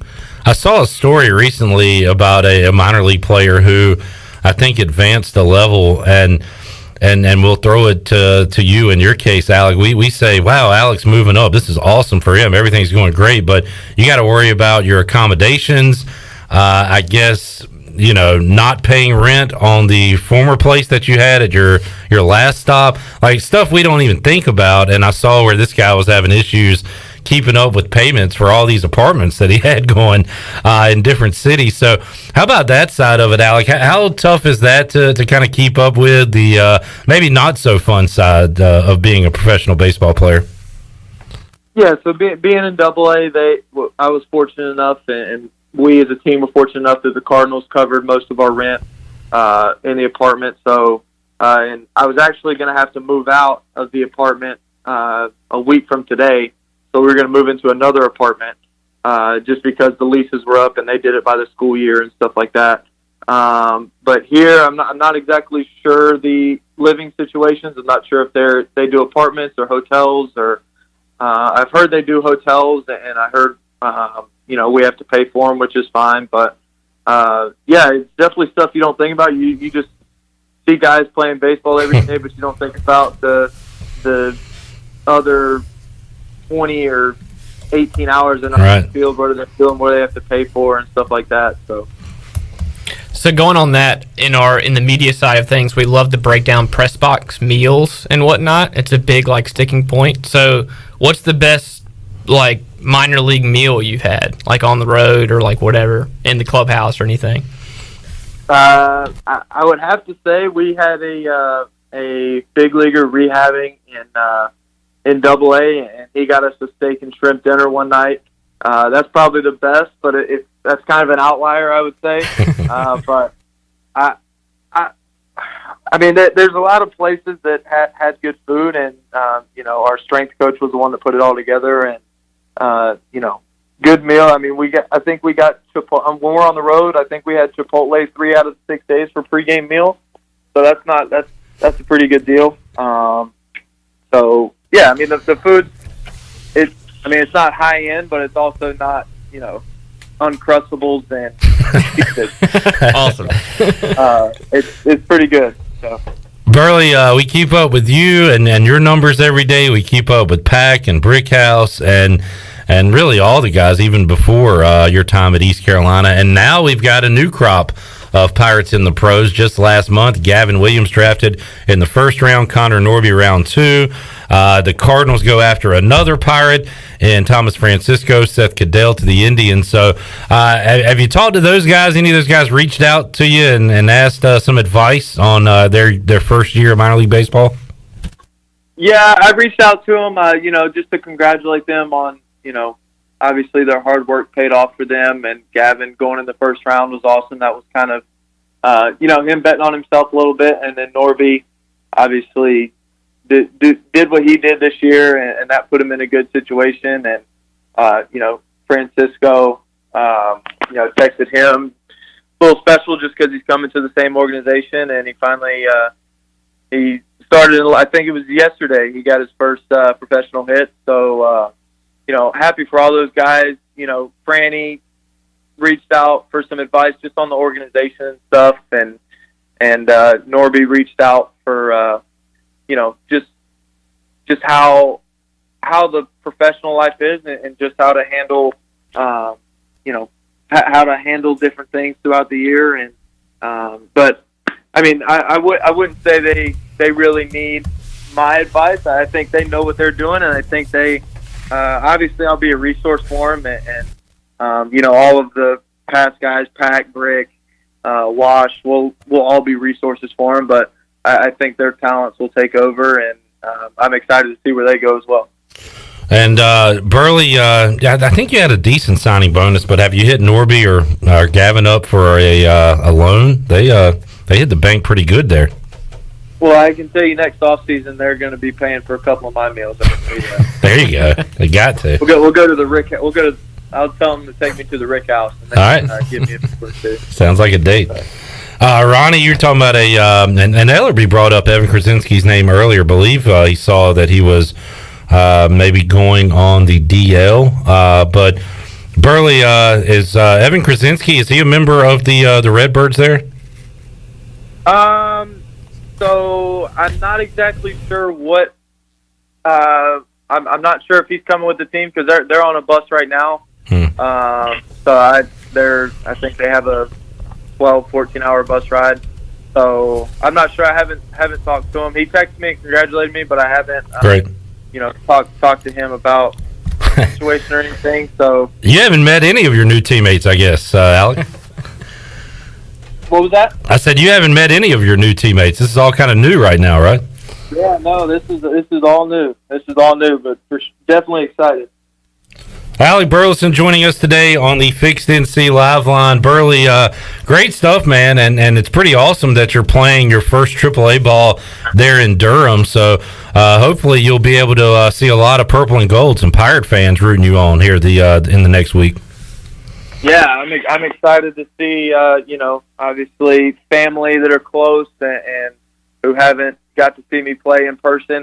They've a lot of them watched every single game on their phone or on the computer or TV or whatever. But excited to see them, and then obviously purple and gold travel well. So looking forward to seeing all of them here. And I feel the support, whether it's through social media or reaching out through my parents or anything like that. I feel the support, and it's just the cherry on top when they can actually come and support me in person. So I'm looking forward to it. And final thing, Allie, and again, this is out of your control, and you talked about how spontaneous these decisions are made, but in your opinion, if you keep raking like you are, is there a shot you get to the big leagues in 2021? Is that more of a potential 2022 thing? I mean, what have you thought about that? And do you think the big leagues is a real option for you this season? I don't really know how to answer that. I'm not sure. Obviously, I'm going to do what I can do and control what I can control. And if it works out, then it works out. But I think that's kind of been, one of my strengths this year is not trying to play just to get to the next level, but trying to be the best version of myself wherever I'm at. When I was high A and when I was in double A, just trying to do what I can do there and let the rest take care of itself. And so I don't know if you want to call the front office and see what their plan is. I would love for you to tell me. But yeah, if it happens, it happens. If it doesn't, it doesn't. So. Well, what a start to your pro career. Alec Burleson now at the AAA level at the in the Cardinals organization. Burley, thanks so much, man. We talked to you, and luckily it worked out. It was your day off when you got the call up to AA, and same thing for AAA. So once you get that call up to the show, I'll try to get you on again. How about that? Sounds good. I'll look forward to it. All right, man. There's Alec Burleson joining us today on the Fixed NC Live Line. Just a fantastic year he is putting together at the minor league level, and a great Pirate, a great guy to talk to, and we are wishing him nothing but the best. Let's get a break in. We'll come back. We'll, give our thoughts on that interview, talk a little baseball, but want to dive into some football with the last 10 or 15 minutes we have left with Ronnie Woodward. What are his storylines he'll be paying attention to as ECU begins practice on Wednesday? We'll hit some of that when we return on Pirate Radio Live after this.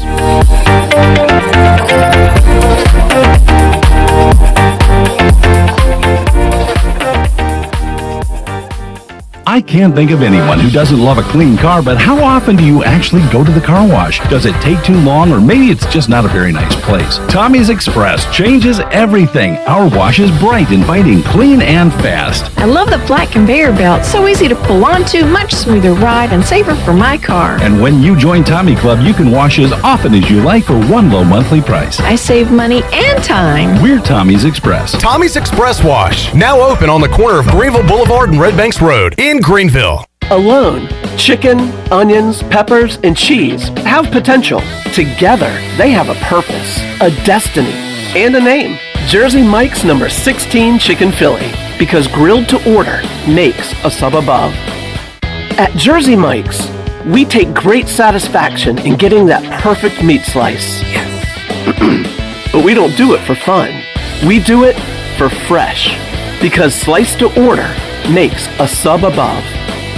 Hello, Greenville and Pitt County. We at Pitt County Schools want you to know that we are a thriving and connected school system ready and open for all students this year. We are offering all in-person learning with limited virtual options while operating on a 5-day, full-day schedule for our 38 school campuses. Pitt County Schools offers rigorous academic opportunities such as dual language programs, STEM engagement, global education, and college readiness. We also offer competitive athletics, full support for exceptional children, and career readiness opportunities such as paid apprenticeships and unique business partnerships. Pitt County Schools is fully committed to engage, empower, and elevate every student every day. Visit our website today at pittschools.org, where you'll find our new jam-packed strategic plan, our new mission and vision, our profile of a learner, or check out our unique preschools, elementary schools, middle schools, high schools, and early colleges. Pitt County Schools, engaging, empowering, and elevating every student every day.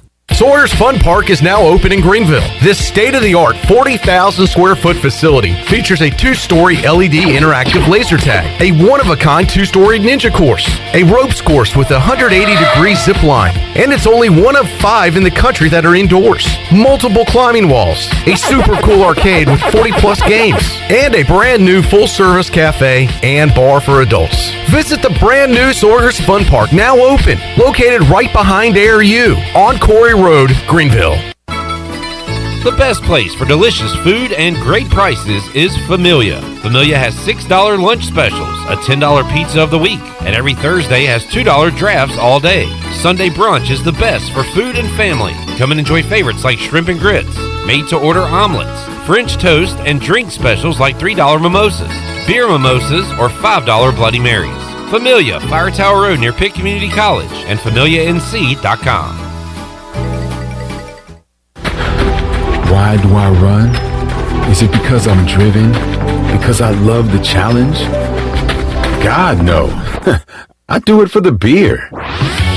If you're the kind of runner who does it for the beer, this summer you can get one on us with the Michelob Ultra Beer Run.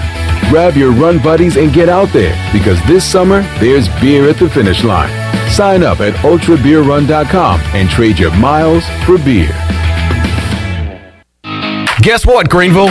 Calzones are back. Community Calzone is the only restaurant in town specializing in calzones. Choose from over 50 different calzones, or you design your own with unlimited options, including vegetarian. Community Calzone also features wings, huge salads, and more. Plus, they deliver to almost everywhere in Pitt County. Located on Greenville Boulevard next to Ashley Furniture Warehouse, they're open for lunch, dinner, and late night for dine-in, pickup, or delivery. It's Community Calzone. This is Stephen Igo, and you're listening to Pirate Radio, the voice of the Pirate Nation.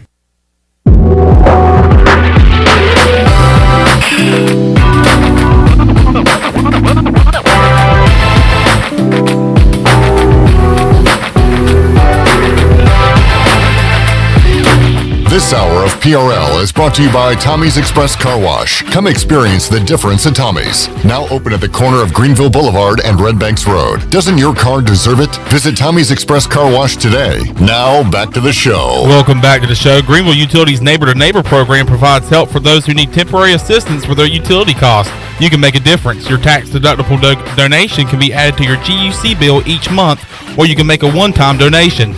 And GUC matches all donations up to $20,000 each year. Consider helping a neighbor with GUC's Neighbor program today. Now let's head back into Pirate Radio Live. Here's your host, Clip Brock.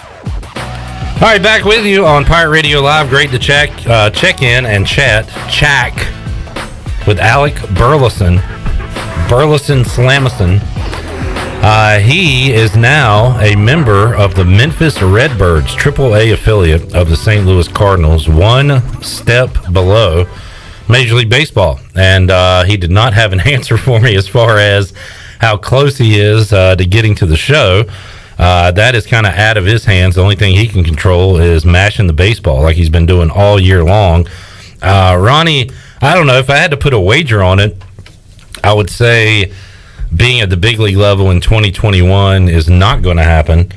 2022, a more, reasonable goal. But who knows? I mean, if he continues to hit the way he's hit, and the Cardinals, we looked at it, still in the wild card chase, they're pretty much out of the Central, with Milwaukee starting to run away with it.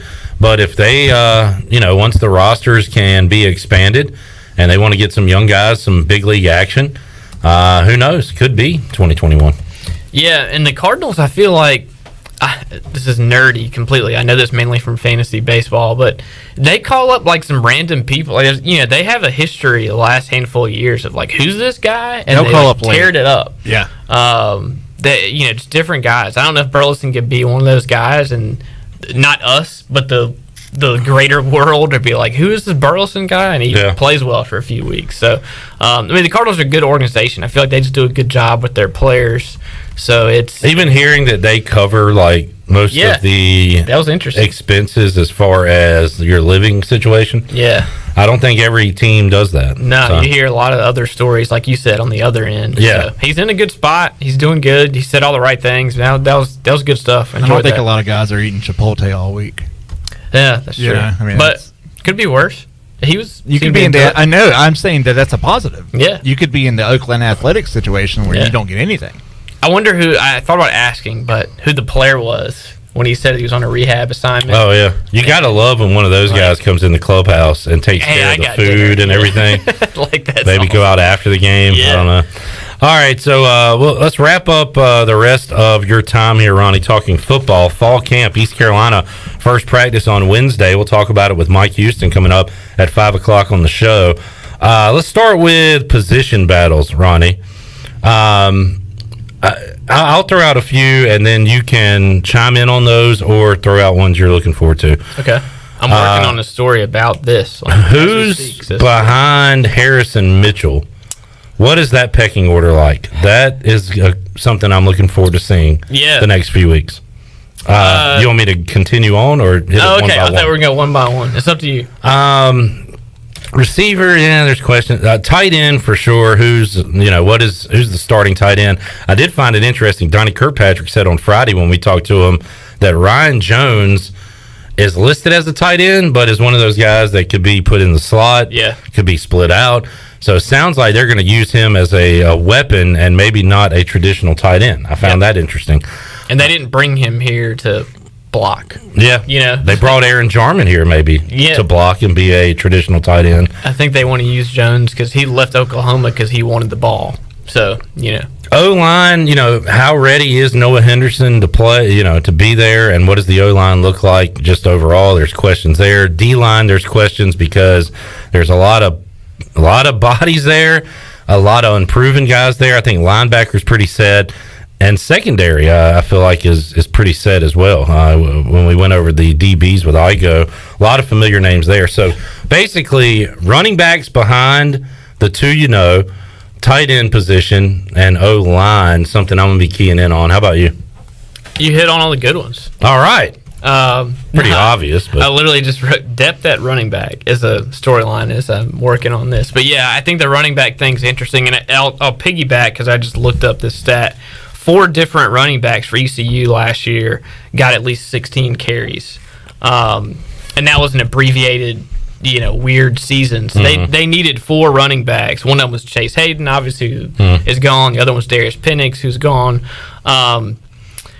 So I don't think it's just going to be ideally, they only use 2 running backs, but you need to have a third that's injury, ready. fatigue, game Uh, situation, everything. So I might look more into that to see how many they used the previous year and that type of thing. But that's one. I think the running back situation, they added in a Marshall transfer.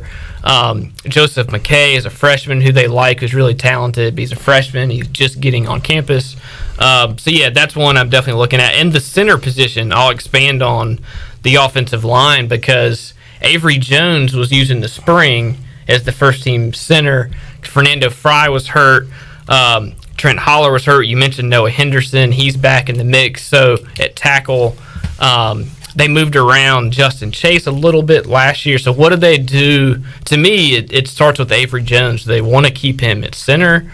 Or do they want to move him to guard and bring Fry back? Like that's one that I think we'll know basically Wednesday or the first few days what that first-team offensive line looks like. Yeah. Because the bigger picture beyond personnel to me is the run game. They finally have, not finally, but they have the horses to do it at running back. If you have a good line ahead of Harris and Mitchell, they are clearly have proven they're talented enough to have a really good run game. And we say it every year. When was the last time ECU had a good, consistent run game? 1,000-yard rusher, you got to go back to Coop. Yeah. So, that was the good Ruffin years, basically. So, the staff wants to run the ball. They're not Lincoln Riley. They don't want to throw it 60 times and be the complete air raid. The offensive line and the running backs, I think, is a big part of the preseason of figuring out the best way to do that. Is definitely something I'm going to be looking at. Ronnie Woodward joining us here as ECU fall camp gets underway on Wednesday, the first practice. And, Ronnie, we've got AAC Media Days tomorrow and Wednesday, but what is that exactly? So... Yeah. Are you a part of it? Can you ask questions? I guess. I think so. Actually, that reminds me, I was supposed to get an email today that I registered for it, and you're supposed to get an email today of like a Zoom link. Did you get a Zoom link? I didn't get one. I don't think I even registered for it. I don't know. I'm going to be taking clips and playing them on the air. Yeah. And we'll be talking plenty to the ECU side of things. I imagine we'll get some statements from all the coaches and maybe select players. And I think Oreska is given an address at first. I am interested to hear what he has to say regarding everything outside of what's going on the field right now. I mean, I don't know. I can see both sides. My first reaction is they do media days, and that event that I went to in Cary, and all that stuff's in July. There's a reason it's in July. There's nothing going on. Yeah, the coaches' schedules, the team schedules, the media's schedule. When August hits, I don't know. It's just different. I don't think it was a great look overall by the league. The ACC, the SEC have theirs on TV, and it was all week, and it was in July. And theirs was like early July, right? I mean, it was a few weeks ago. Theirs was like the week after July 4th. Yeah, pretty much when people got back mid-July. from vacation. Exactly, and it was on ESPN, and it was, there's nothing going on. It was a good job by them. Which at the time I felt like, boy, this is early, but now that you mention it, why not? Now it's like too late. Exactly. So the other side of that, because I've been to Rhode Island for the American thing, I just don't know how feasible that is anymore. The league is so spread out. Where do you have it? Do you have it in Dallas? Who's going? I know. Yeah, it's kind of like the basketball tournament. Like, just do it all on Zoom. It's a made for TV and internet event at this point.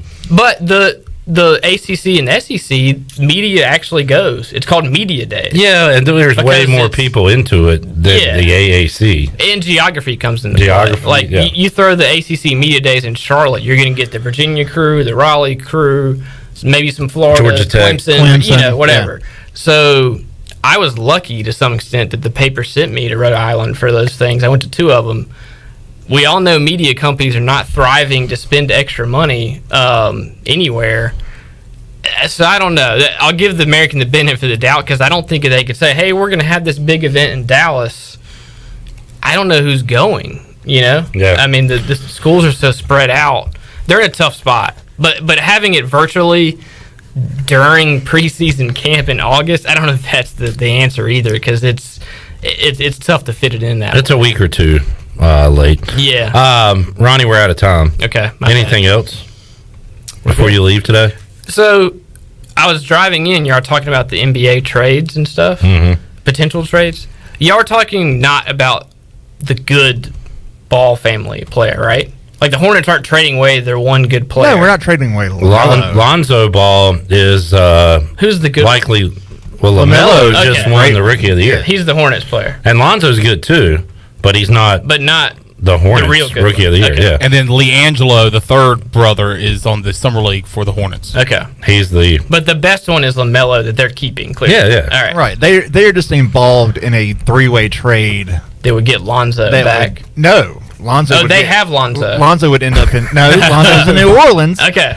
He would come through Charlotte. He would come to Charlotte for a cup of trade. coffee and then go to Chicago. Okay. End up on Chicago. I got you. But they're keeping the one. Yes. Yeah, the one good Ball we're keeping. He's going to be here until he's not going anywhere. We're good. Until he becomes a free agent and goes to a bigger market. Okay. But we're not going to worry about that right now. Yeah. We still got a few years left. Because I want to get into the Hornets thing a little bit. They're going to be fun, man. I got the whole Ball family confused. Lob City. Maybe they'll get Rondo. Hey, that would be great. I think Rondo should try to just play for every team at this point. I would totally buy a Hornets Rondo jersey. I'm in if they do that. All right. For sure. Ronnie, we'll talk to you next Monday. Next Monday. All right. Here. When we return, we'll talk about what's going on in the world of sports from a gambling perspective, talk some football with Jeff Nadu. That's on the way right after this.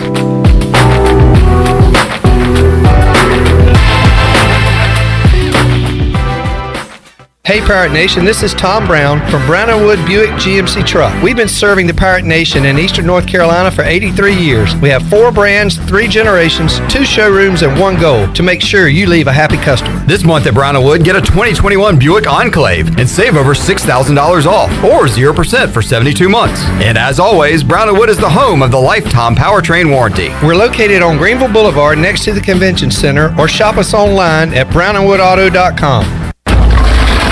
To some, that may just sound like ice hitting heavy-duty plastic. But to a Bud Light legend, it's a signal that says it's time. Time to dust off the barbecue tongs and load up the cooler with 37 Bud Lights and an assortment of dips.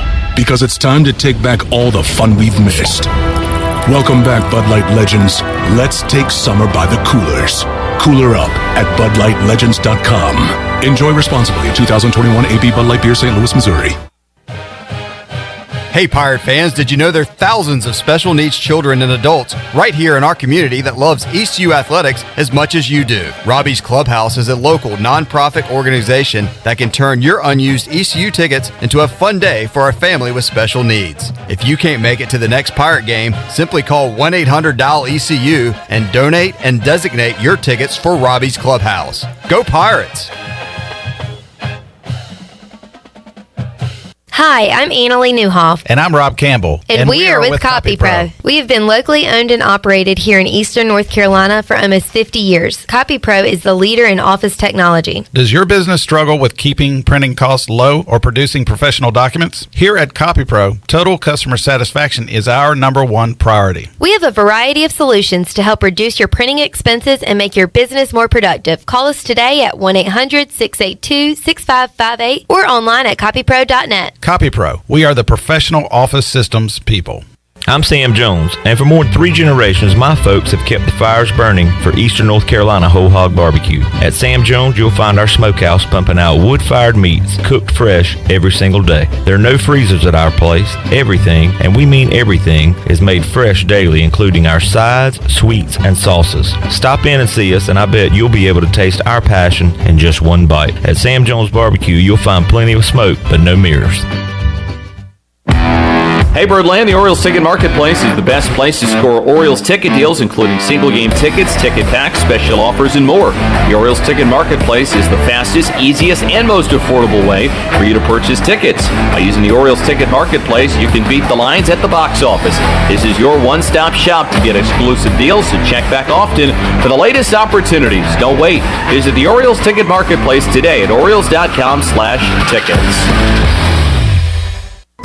Have you ever seen those exotic aquariums like the guys do in Las Vegas on television? You ever thought about having one of these aquariums in your business? It's more affordable than you think. This is Hal Pruitt with rentafishtank.com. We can make having an aquarium in your business turnkey with no work, cleaning, or hassles for you. Rentafishtank.com creates a relaxing atmosphere and keeps children occupied. Rentafishtank.com already services many dental, pediatric, and doctor offices, plus hospitals and senior living centers. Check us out at rentafishtank.com. White Claw Hard Seltzer, a wave of refreshment.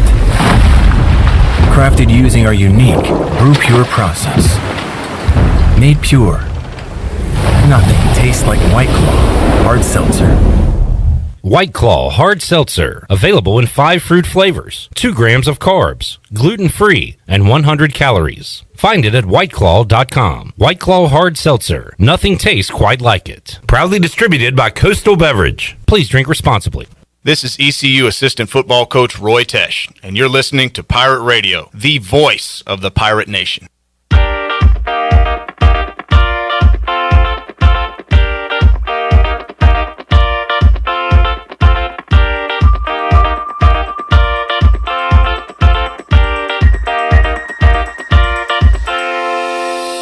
This hour of PRL is brought to you by Tommy's Express Car Wash. Come experience the difference at Tommy's. Now open at the corner of Greenville Boulevard and Red Banks Road. Doesn't your car deserve it? Visit Tommy's Express Car Wash today. Now back to the show. Welcome back to the show. Come out to Granger Stadium this season and cheer on your Down East Wood Ducks. Get your tickets now at woodducksbaseball.com or call 686-5164. We will see you at Granger Stadium for Wood Ducks baseball all season long. Go Woodies! Now let's head back into the show. Here's your host, Clip Brock. Alrighty, hour 3 coming up in 20 minutes. We'll talk to Mike Houston. Troy D will be alongside. We'll talk Pirate football as they get ready for practice on Wednesday. But right now, we'll see what's going on in the world of sports from a gambling perspective with the big man on campus, Jeff Nadu, who joins us on the Fixed NC Live line. Jeff, how you doing today? Pretty good, Clip. How are you? Hey, I'm doing all right. We'll dive into some football topics as it is full steam ahead for the 2021 college football and NFL seasons. But I thought about you over the weekend, Jeff, because John Means' first 5 innings bet still works. I played it over the weekend, and that was one that was money for you. His first, 7, 8, 9 starts. Maybe took a hit there after that, but just letting you know that John Means' first 5 bet for the Orioles is still a thing. Yeah, I actually saw that. I was a little skeptical to get back on it after that injury that he had, but I actually, weirdly enough, I've been playing a little baseball here or there. I don't play it every day, but I was able to cash in over the weekend on some things. I do like something tonight on the diamond. I actually went right to the Orioles, and I actually took them first 5 tonight. I think there's some value on this group. I know Jorge Lopez isn't a guy you love to back, but this is an Oriole lineup that really is feasted on left-handed pitching. Andrew Heaney is a guy I think they can get to. I think it could be a pretty high-scoring game, but it's nice weather up in the Bronx, little ballpark, Bombach ballpark. Maybe the Orioles get a couple early here. I think they have probably the better pitcher to me in this matchup, particularly with the left-right stuff. So I kind of like them tonight. Yankees have scuffled. I know they kind of over the weekend got right, but I think this team is what they are. They're kind of just an inconsistent team. So I'll take a shot that the Orioles are okay in the first couple innings here. All right, big man, getting involved in a little baseball as we await football season. Jeff, what's left in the basketball tournament? Are we down to the semis, the finals? We're getting close to the end, right? No, we're at the finals. Okay. Tomorrow night is the finals. So you got... two teams vying for the $1 million. So yeah, it's great. I mean, I saw Boeheim's Army. I've seen them in it every year. I think this is their first time making the finals, right? Yeah, and it's kind of sad that this tournament. I mean, they did it during the Olympics, which is kind of tough. It doesn't seem that it's got as much fanfare as it usually does. But yeah, it's Boeheim's Army, who's been a team that's been around for a while, and then you have a team in Team 23 who is pretty new, frankly. So it'll be interesting to see how it all goes. But I mean, Team 23 beat That Sideline Cancer, who went deep last year, beat a good team over the weekend in Blue Collar U. So, yeah, I would obviously give the edge to Boeheim's Army. They'll be a favorite, and likely I'll bet on them tomorrow night for sure. Let's stick to hoops before we get into football. The Russell Westbrook trade to the Lakers, Jeff, has now put them, I see, the second highest odds, right behind Brooklyn to win next year's NBA Finals, followed by the Bucks, Warriors, Suns, Clippers, Sixers, and others, Jazz, Nuggets. But what do you make of this trade? And are they the overwhelming favorite in the West? And what about to win the whole thing next season? I don't think it makes them a whole lot better, to be real honest with you. Look, they still haven't really addressed the fact that, who the hell shoots the ball in this team?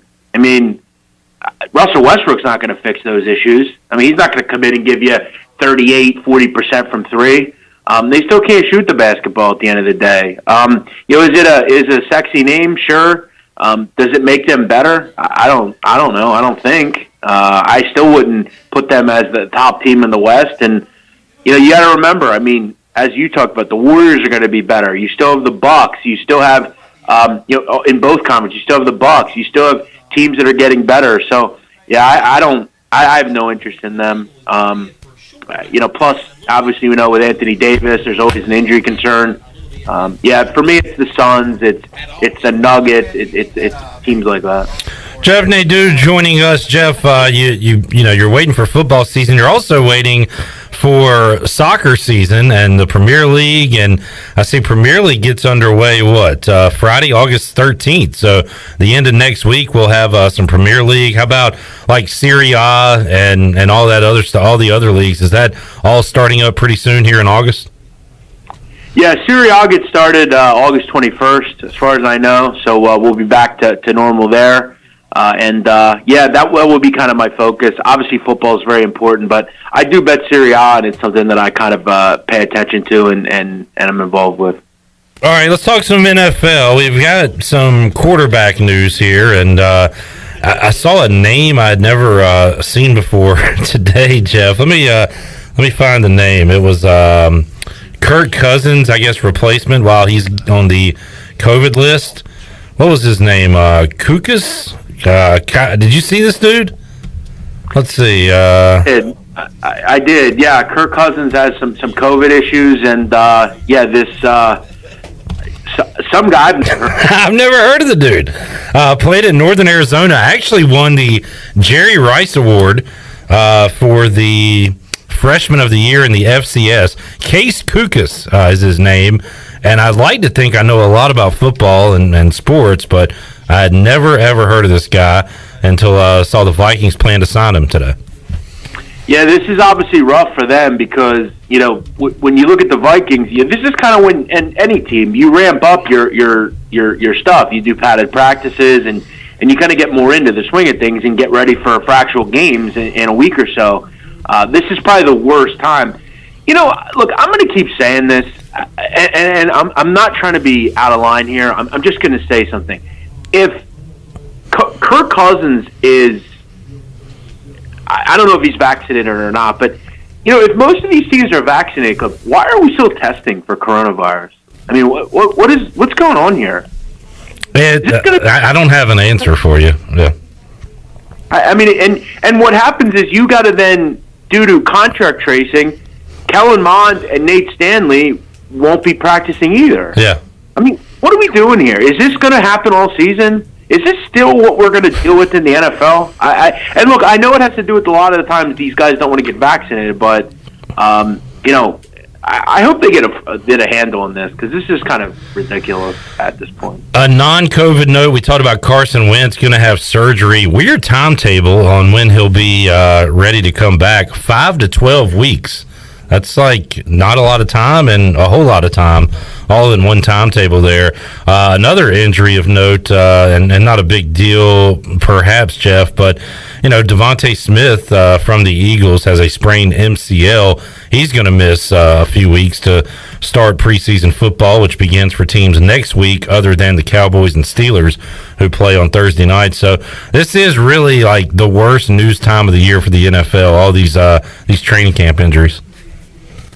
Yeah, I mean, for Devontae Smith, it's this is kind of the story with the Eagles. I mean, you see him excited, you get excited, and something like this happens. He's going to miss all preseason for the most part, which, again, for a veteran's not that big a deal, but for a rookie, it's pretty big. You had a new rapport with quarterback. It hurts Jalen Hurts a little bit. It sucks. As far as Carson Wentz, yeah, I mean that's Carson, man. I mean he's always injured. There's always an issue with him. They have a bunch of young guys on their roster. There's no significant veteran in the quarterback room there.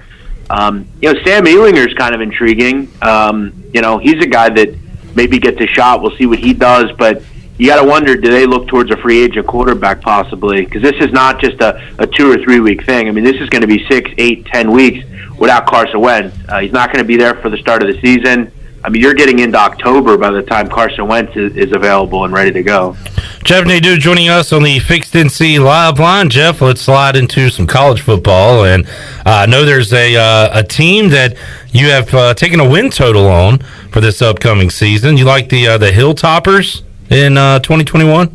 Yeah, I really like this group. I'm getting more and more infatuated with the West Kentucky Hilltoppers. I think when you look at their schedule, I think it's manageable. They're actually 10-1 clip to win Conference USA. Wild. I'll gladly get involved with that. I think this team is really interesting. I mean, you look at the quarterback coming in Bailey Zapp, a guy that played at Houston Baptist, had a really formidable career there. That's an offense under Vic Shealy that was kind of that speeded up air raid offense. I mean, they're putting up big numbers. They throw the football. They wing it around. And what's great about this Hilltopper group is they brought the offensive coordinator from Houston Baptist with Bailey Zapp. So they're now going to have that up-tempo air raid offense. Also, this is important as well, Cliff. Very important to what they do. Not only is the offensive coordinator come with Bailey Zapp, but the top 3 receivers that he had at Houston Baptist have also all come. Jareth and Josh Stearns and Ben Reslap. So this is a team that is going to put up a lot of points. If you know anything about them defensively, they were very stout last year. And if they can maintain something like that on defense, this is going to be a fun team that not a lot of teams are going to beat. At 10-1, I am all over them to win Conference USA. There you go. The Hilltoppers winning CUSA. I'm looking at Marshall as the favorite there, the slight favorite, and East Carolina will face Marshall early on in the season there in Huntington, West Virginia. Jeff, I just noticed Pac-12. Like you look at SEC, Big Ten, and of course ACC. It's huge minus money for Clemson. It's minus for Bama, minus for Ohio State. In the Pac-12, every team has a plus in front of their number. So if you like one, you might want to go with it. Oregon is the favorite there. I think you like the Ducks, right? You talked about them this offseason, I believe. So what do you think about that? I don't really like getting involved in the futures game much. I know you don't either. Just found it pretty interesting that every team is plus money there in the Pac-12. Yeah, I mean, you're definitely a little bit more open there. Obviously, USC is a team that I think should be, closer to a favorite with Oregon. Washington's a team that's kind of trendy. Arizona State will be an interesting team. They welcome back Jaden Daniels, the quarterback. Pretty good offensive line. Always a team defensively. That's one thing about the Pac-12 you've got to respect. Defensively, they always are very good. Teams like Cal and Utah, obviously with Kyle Whittingham, and Washington as well. Washington State will be interesting. Obviously, with Jaden DeLora in his second season, I was pretty intrigued by him last year in certain games. Colorado, Stanford, who have kind of fell off. But, this is an open conference. USC's intriguing, but, I worry with them defensively with Todd Orlando, just not a guy I really like. I would maybe grab Arizona State. They're kind of intriguing at 4-1, but definitely an open conference. It's all going to be about Oregon. Can they get the production from quarterback that they lost last year? Can Anthony Brown take the next step? I think he can, especially that offense should be pretty high flying. Jeff, you follow it, you dive into it, research it. For people like me, I'm going a lot off of, okay, what did they look like last year? What do they have coming back? Well, last year these teams played 3, 4, 5 games, so it's kind of sight unseen for these Pac-12 teams for a lot of people. Yeah.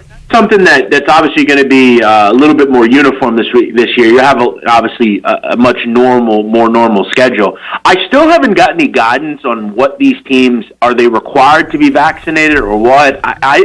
It just seems like it's a piecemeal thing. I don't know exactly. Yeah, I mean, I don't think anybody's going to say you're required. It is definitely suggested, but I think an interesting note, Jeff, is what the SEC, Greg Sankey, came out and said that they're talking about the F word this year, forfeit, not rescheduling games, not, this game's canceled. There's going to be a winner and a loser depending upon who had to cancel this game.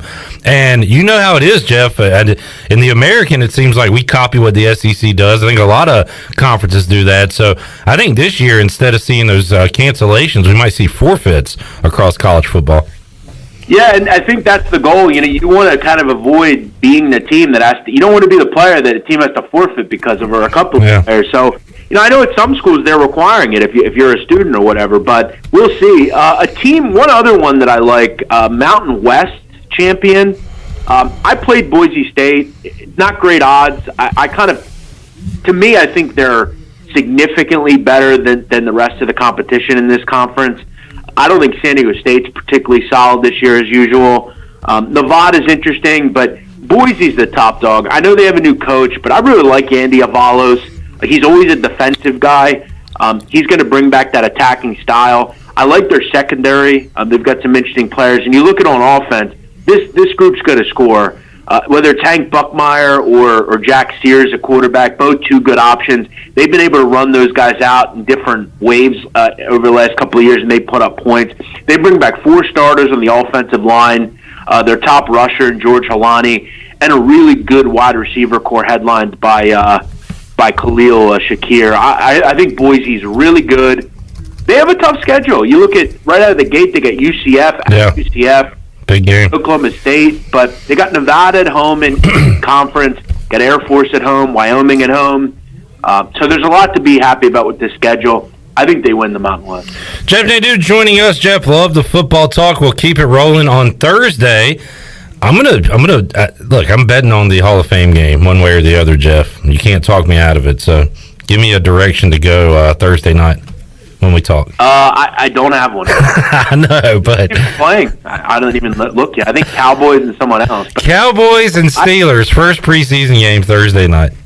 I think a lot of people say to me, "How do you bet big or TBT, but you don't bet season?"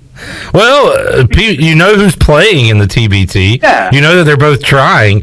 I totally get that. I'm not saying anybody should. I'm just saying I am because it's football and I'm going to watch it. So. And that's why books are $1 billion. Exactly. You to do that. Now, I do think, interestingly enough, you always want to look at second, third string quarterbacks in these kind of games. Sure. With the Dallas Cowboys, Cooper Rush, Garrett Gilbert, and Ben DiNucci, all legitimate options deep in games. So, hey, you want them or Dwayne Haskins? That's pretty easy for me, I think. I'll go Cowboys on that one. Yeah, exactly. And fair enough. When you look at defensively, I think there's a lot of kids in the Dallas defense that want to come out and prove themselves. I think they're pretty good depth-wise. So, yeah, maybe lean Cowboys. There you go. I talked him into at least talking about it a little bit. Hey, big man, enjoyed it. We'll talk to you on Thursday. Thank you, Clip. Appreciate it. Jeff Nadu joining us on a Monday edition of Pirate Radio Live. Let's take a time out. We'll come back. Huge Hour 3 on tap because we're going to make you a winner. Everybody eligible once again as the slate has been cleared. It's a new month, so you can win a prize inside the booty bag. Also, Mike Houston, head football coach of the Pirates, going to join Troy D and I to get you ready for the start of fall camp. It's all ahead on Pirate Radio Live here on a Monday. We're back with you after this.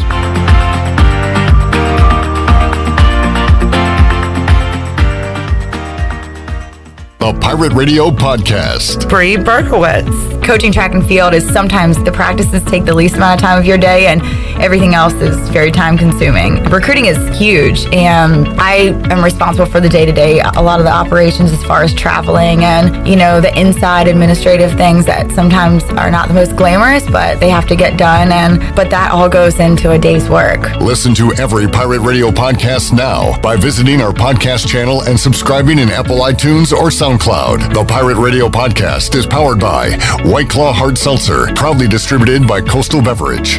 You've worked hard to start your business and working even harder to make it successful. And that's why it's important to have a bank in your corner when you need them. This is former ECU baseball player Ashley Capps from Select Bank and Trust. And as the business world throws you curveballs, we're here to be responsive to your needs. Our team of local bankers can make local decisions and cares about you, the customer. Get the business services that are right for your business today with Select Bank and Trust. Bank local, bank select, member FDIC.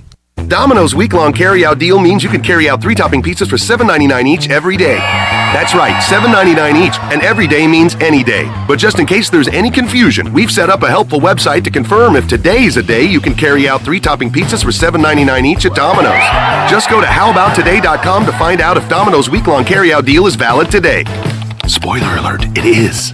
Carry out only. You must ask for this limited time offer. Prices, participation, and charges may vary. Excludes extra large and specialty pizzas. Crust availability varies by size. Hello, this is Talbot Green with Angel Oak Home Loans. Now's the time to take advantage of the opportunity to buy more home or refinance your current mortgage at historically low rates. The combination of our local team's experience and Angel Oak's wide offerings of products from standard conventional, government, and portfolio loans has something for most financial situations. For more information, call Talbot Green, Joanne Weir, or Wanda Hager at 751-2060. NMLS 1719250, Equal Housing Lender. Ooh, look at all that Parmesan cheese on that papadilla. Our freshly folded flatbread filled with juicy meats and melted cheese now has a crunchy, toasty outside. Now that's what's Papa.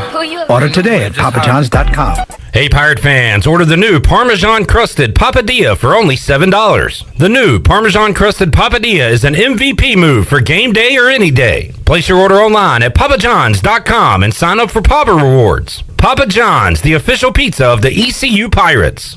UBE and PirateWear.com are proud to offer the Pirate Nation its largest inventory ever. Brand new Adidas is arriving daily, along with Under Armour, Columbia, and Russell Athletic. UBE is loaded with cargo, and new items are being added daily to PirateWear.com. Be sure to check out our children's store, The Crow's Nest, for all of your young pirates. UBE and PirateWear.com, an ECU tradition for 50 years. Go Pirates! There's no better time to drive away with a quality pre-owned car, truck, or SUV from Greenville Auto World. Greenville Auto World is your authorized rough country dealer. We specialize in lift and leveling kits along with custom wheel packages. Whether you're looking for ground clearance or enhancing the appearance of your vehicle, trust our team for your off-road experience.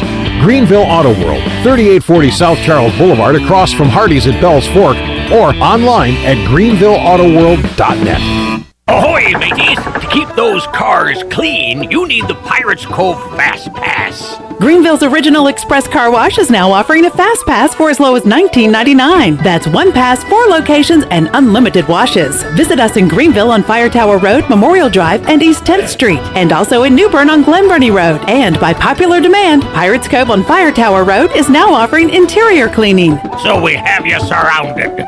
Pirates Cove, the official car wash partner of ECU Athletics. This is Pirate Radio, WGHB Farmville, 1250 and 92.7 FM Greenville, WDLX Washington, 930 and 104.1 FM Washington.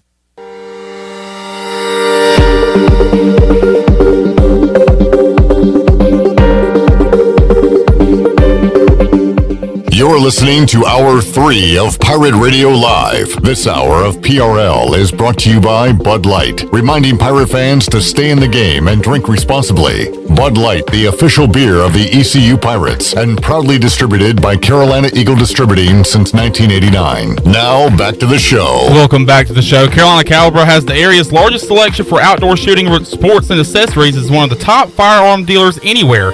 At Carolina Caliber, they have everything you need for hunting, home defense, and personal protection, including a wide variety for ladies and youth. Carolina Caliber will buy, sell, and trade. Carolina Caliber, locally owned and operated since 1960 on Fire Tower Road in Winterville. Let's head back into the Pirate Radio Live. Here's your host, Clip Rock. All right, thank you, Chandler Honeycutt, filling in for Shirley Rhodes today. Glenn Griffin here producing as well. Hour 3 of Pirate Radio Live. Got a great giveaway coming up later on this hour, and great conversation as well, as Mike Houston going to join Troy D and I for the final hour of the show. Troy D, welcome back. Saw you in hour 1. Yeah, good to be back. Happy August, Clip Rock. Man, this year is flying by, and it is officially football season. It is. Yep. It is here. It Guys is time. report tomorrow. Coach has reported today on Pirate Radio. Good to see you, Mike. How are you? Good to be on here. Thanks for being Doing good. here. Summer's done. It's over now. Practice starts Wednesday, so it's time. We're going to talk about that in detail with you as we preview the 2021 ECU football season. Looking forward to it. A lot of excitement building in year 3 under the Mike Houston regime. Well, a lot of excitement in the building too. I mean, the kids, the coaches. I mean, it's it's a lot of optimism, and the guys have worked hard to prepare. So, all right, we'll break it all down. He'll be with us for the full hour, so don't go anywhere. We'll take a quick time out. We'll come back. Head coach of the Pirates, ECU football, Mike Houston, exclusively here on PRL. We return right after this.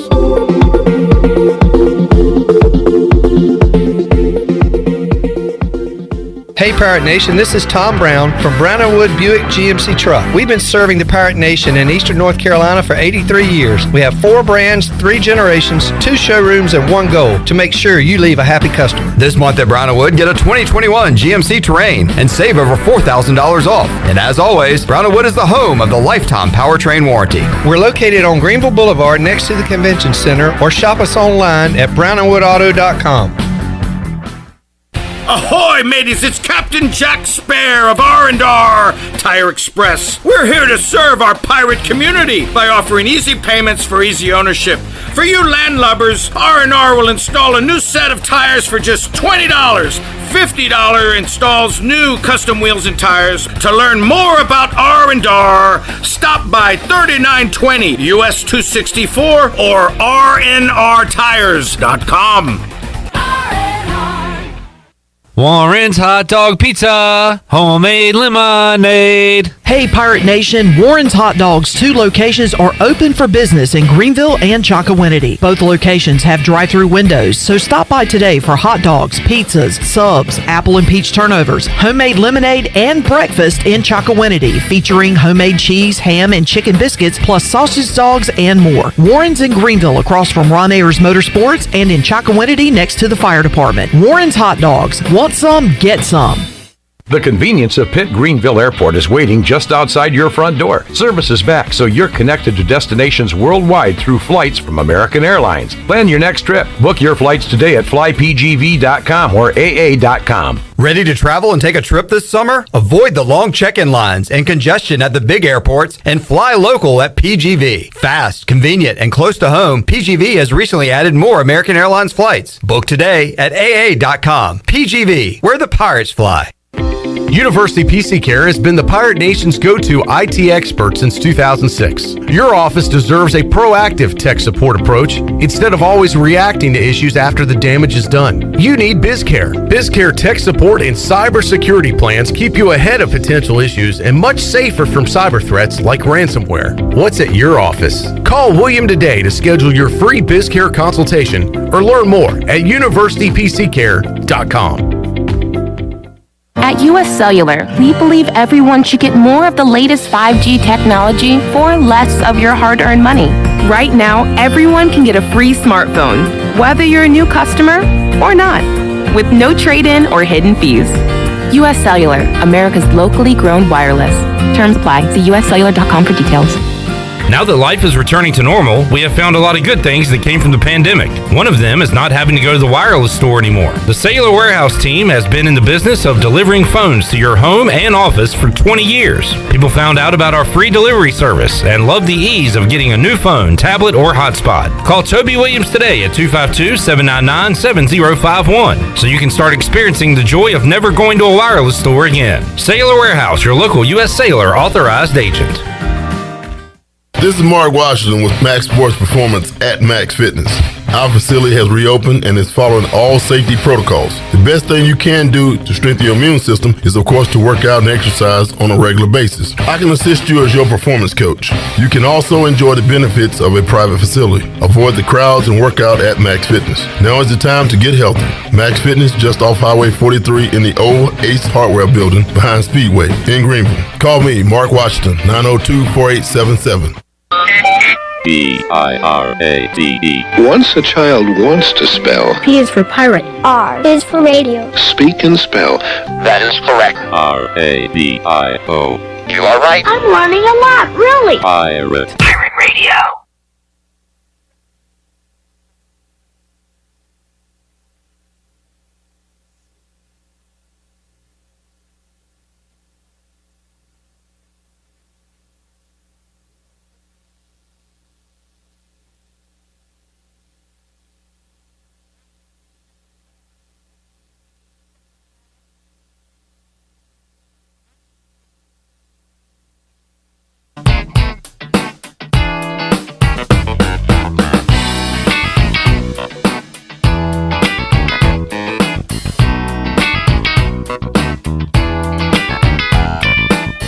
You're listening to Hour 3 of Pirate Radio Live. This hour of PRL is brought to you by Bud Light, reminding Pirate fans to stay in the game and drink responsibly. Bud Light, the official beer of the ECU Pirates, and proudly distributed by Carolina Eagle Distributing since 1989. Now, back to the show. Welcome back to the show. Save lives, be a hero, and make $1,000 your very first month donating plasma at Grifols Biomat USA. It's the easiest way to make extra money. Start now at Biomat USA on 505 South Memorial Drive and make up to $1,000 in a month and save lives now at Grifols Biomat USA. A better donor experience and better pay. And now hold on now. Let's head back into the show. Here's Clip Brock. Everything all right over there? Got one turnover. I had a little stroke. He's a little rattled. Yeah. I think you. Are you nervous? No. The production PC kind of messed up on me. So can't blame the equipment. Just like Troy did that time about his golf clubs. Now here's the deal. First of all, appreciate you filling in for Shirley. No problem. We got a next man up mentality here, Coach. Yeah, so you got to be ready to go. Right. When you get called into duty, you got to be when it comes time to take snaps. You got to be ready to take snaps. You can't drop the ball on third down. Coach, that was my first fumble of the day, just to let you know. Yeah, but that wasn't a fumble. Did we jump back on it, or was that a turnover? No, we got back on. Okay, all right, just checking. Still our balls. Yeah, that's an okay fumble if at least you recover. Jump back on it. We're good. All right, well, good. Keep up the good work, Chan. Thanks. Chandler Honeycutt, Glenn Griffin here. Not how you start, it's how you finish. There you go. Finish strong. On a Monday edition of Pirate Radio Live, Clip Brock, Troy D, and the head football coach of the Pirates, Mike Houston here. A couple of days away from the first ECU fall camp practice, and players reporting on Tuesday. Yeah, right? they come in tomorrow afternoon. So, everything's ready. So just hope everybody has safe travel and gets here and go ahead and get started. Coach, let's go ahead and tell. I mean, the big question everybody wants to know how we're going to be and how many wins we're going to have. So, can you just go ahead and tell us how many wins? Y'all going to be any good? Yeah, y'all going to be any good, and how many wins we're going to have? Well, let's go ahead and get that out of the way. So, yeah, we plan on winning all of them. Yeah. So. But we've talked about that before. But I know you feel this team will be much improved from where you've been before. Yeah. No, I mean we have so much more depth than we had either the previous 2 years, and all those kids that played last year, they all come back. They're more experienced. They're bigger. They're faster. They've had a great summer training. So yeah, there's a lot of optimism. Before we dig too deep into the team and the outlook for this year, let's talk about the current situation with the COVID situation. There's all these policies now. Everybody's kind of tweaked their stuff. Everybody's been through a whole year of this. Right. So now I feel like, and last year was so long, it feels like it was 3 years, 4 years. Oh, no doubt. That's where his gray hair came from. A lot of the conferences, including the American, are going, hey, if there's a COVID situation with the team, instead of rescheduling, which was what was done last season, it's going to be a forfeit with the team that has the problem. Right. What is your perspective going into this year with the COVID protocols, number one, and how is ECU looking, number two, as far as that's concerned? Well, I mean, I think in order to have a successful season, you're going to have to successfully navigate the COVID issue. And it's going to be an issue. It's going to be here all fall. It's something we're going to continue to have to deal with. But, I always say control what you can control. And that's been a big factor with, the players all spring and summer. And they've done a great job. And we sit here today, I've got 121 of them vaccinated out of 125 total. Wow. So, we got one scholarship player that's not vaccinated right now. And, I'm still talking to him. It's just, I've told him, I said, if you choose to not take the vaccine, then you're going to have to be prepared to adhere to, very strict COVID protocols throughout the fall, because, you're going to have 29,000, 30,000, whatever it is, college students coming back to our campus in a couple of weeks, and, they've been sitting quarantined for a year. I mean, you can imagine what that's going to be like. I mean, it's going to run through our campus like wildfire. Yeah, it definitely could, and you saw what happened to NC State baseball at the College World Series. When if it affects your team, you're going to be out of luck. Well, if you test positive, you're going to miss at minimum 2 games, maybe 3. And that's devastating for someone. You start back. I mean, you're starting over again. Players is one thing. What about the coaches? What about the staff? The people that are around them all the time. Coaching staff is all fully vaccinated. So, hopefully you don't have any issues there. I mean, you hope that the vaccine prevents any of us from contracting the virus. Right. Even if we do, then it's going to be a lesser reaction to it, but you hope you're able to avoid it with that. So, but everybody's staff-wise, we're all vaccinated. On that COVID note, do you know what the number is as far as players available to play in a game on Saturday? Is there a number that the league sets, that the team sets? How does that work? They talked about it some at the AD level last year. It would have to get pretty dire in order for a team not to play. But I'm confident that we're in a situation where that should not be an issue with our roster.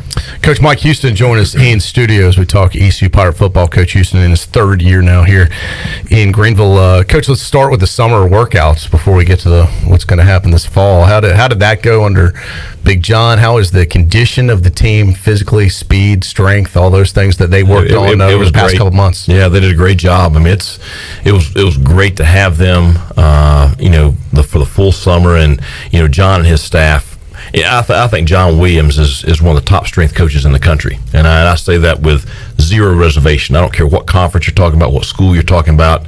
I mean, he is an elite person in his field, and he and his staff did a great job this summer. You can look at the kids and their bodies, and I showed the players a before and after kind of deal with Bailey Malavik last week at our last team meeting before they went home for a few days. And I mean, he's right at 300 pounds. He's 296 and just cut up 296. Mm-hmm. And, last year he looked like, a giraffe out there. He's so skinny. So, and just across the board, so many of the guys look like that. But it's credit to the players, to the strength staff, the nutrition staff. We had the training table for the kids, so they ate well all summer.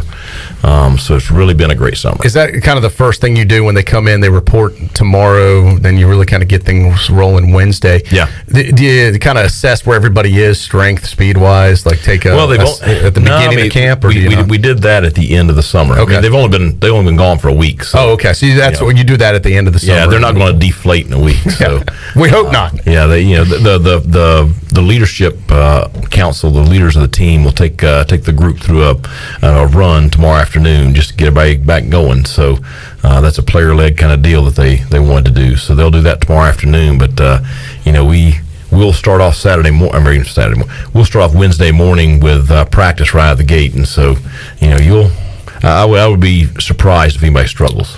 What about another thing that happened during the off season, during the summer, while we're talking about summer stuff, the name, image, likeness situation that has gotten approved, NIL deals. What's your this is the first time I think I've talked with you since that's gone down. What's your take on that? Well, I mean, I think as long as it does not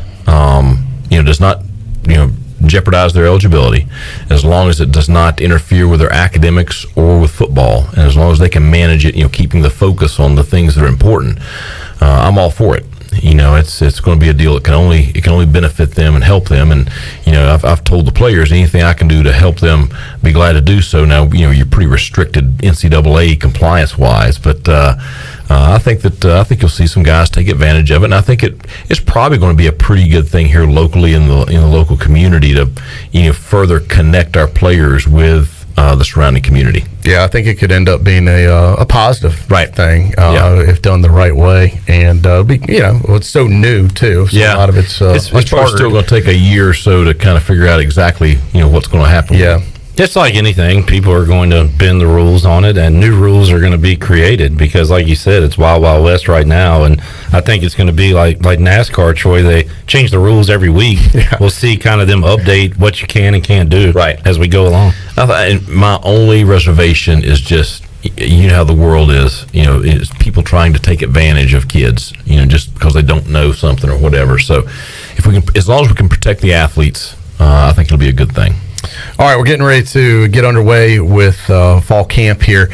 Typical summer pattern weather-wise here in Eastern North Carolina, as it's a threat to thunderstorm any day. And the rules are if it's lightning or there's thunder out, you guys got to come inside, right? Yeah, you got to go inside. So this is the time that I ask you the traditional, boy, Coach, wouldn't it be great to have an indoor practice facility? It's has your thoughts changed on that at all? No, I mean it's 10 years ago you needed one. Yeah. So I mean we're way long overdue. Yes, we have to. How much? To get that done. If people are listening right there, and we've got some wealthy alums and some people that could potentially write a check or might be willing to have their name on a building.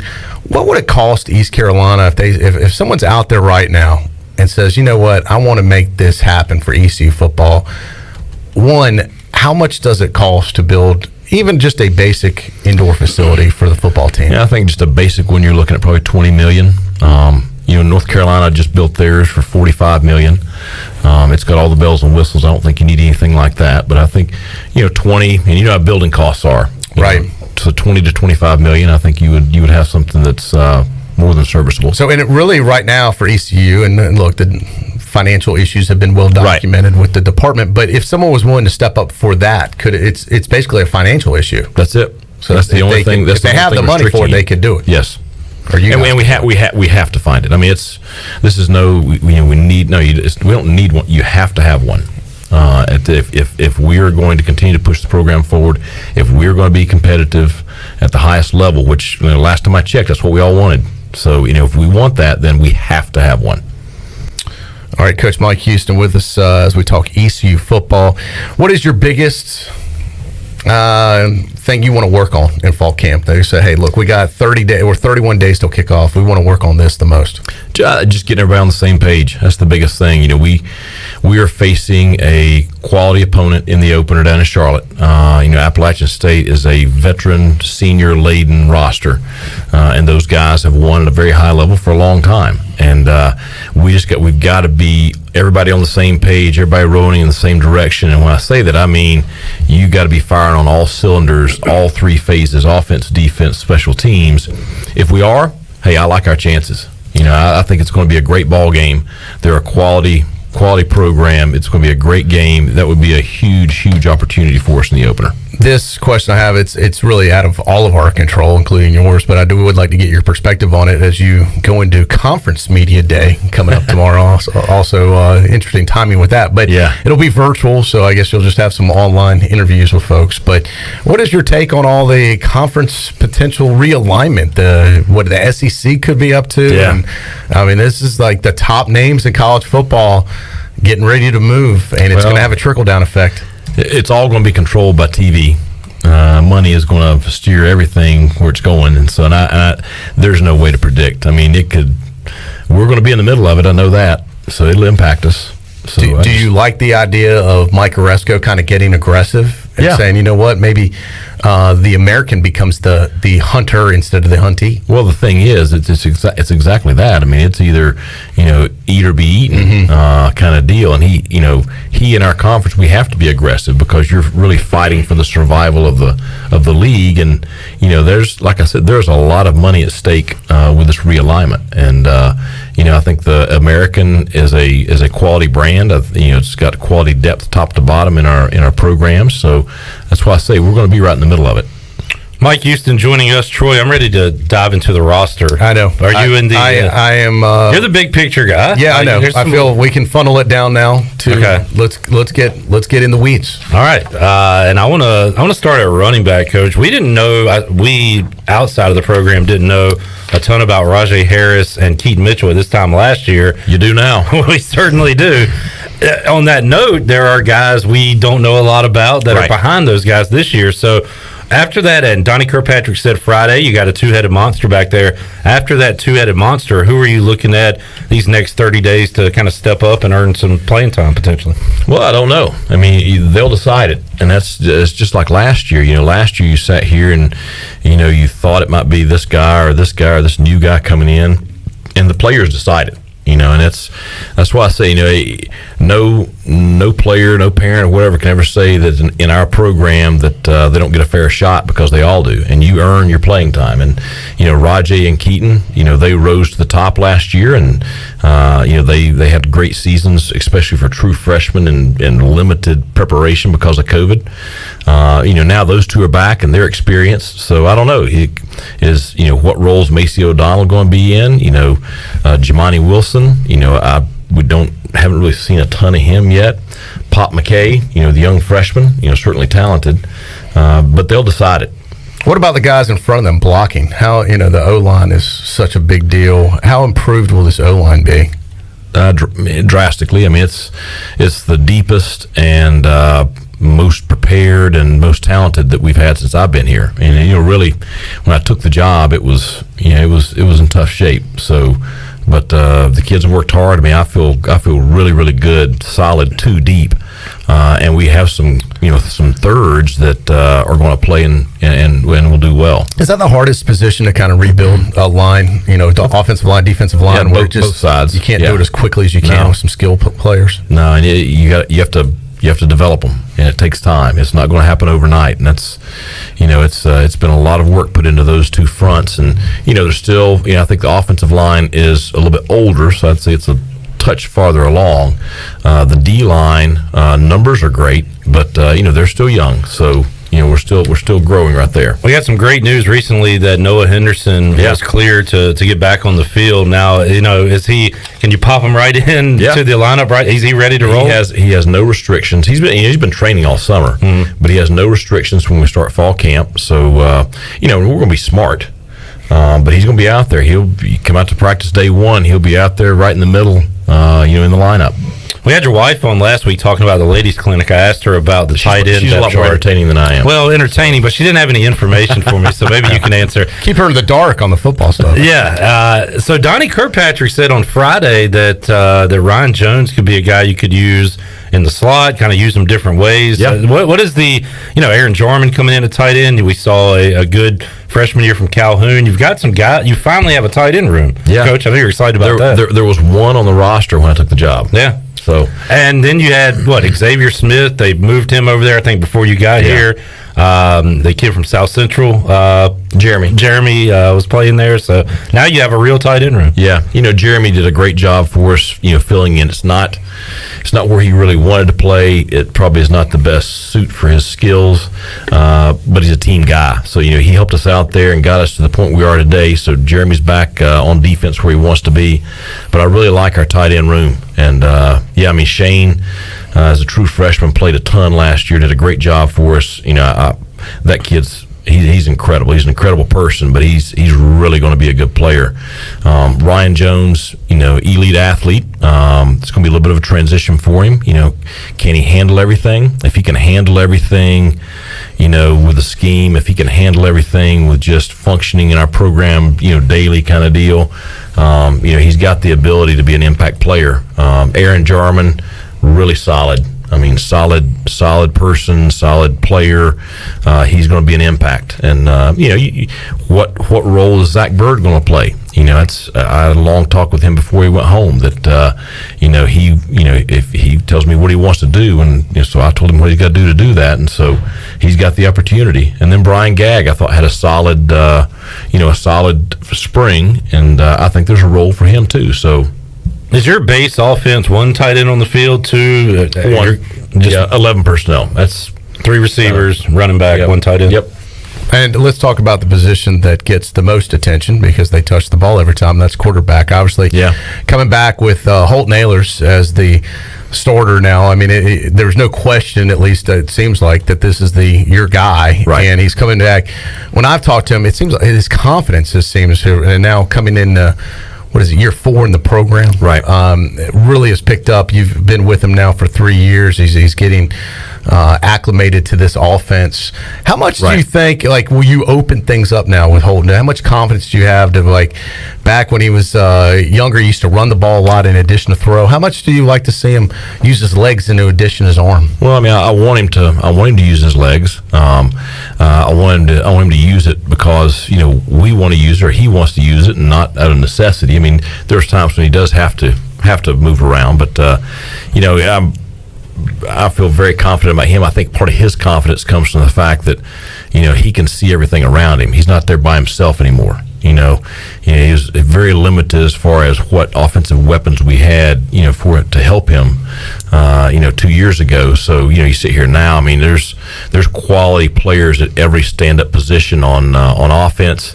He knows exactly what we have up front on the offensive line. So, I think his confidence really comes not only from his belief in himself, but his belief in his teammates. You got Garcia behind him. Who's left in the quarterback room behind Garcia too? So Mason Garcia obviously was a freshman last year. Alex Flynn, who came in my first year. So Ryan Stubblefield, who came in with Mason, and then Walter Simmons, who mid-yeared last January. So you got 5 there. They're all young behind Holton.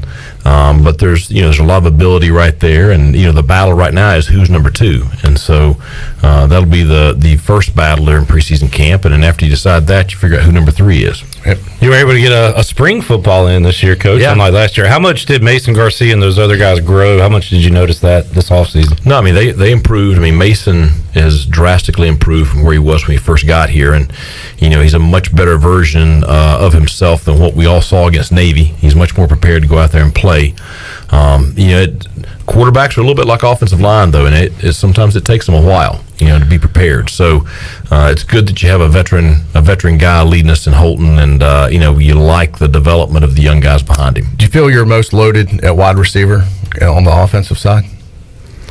I wouldn't say any more than anywhere else. I think we're really solid everywhere, but certainly you have some veteran guys that are experienced there. CJ, Sneed, Audie, they've played a lot of snaps. Josiah Hatfield, those guys have played a lot of snaps, and then you have some younger, talented guys that are there to compete and push them, and those guys will get on the field too.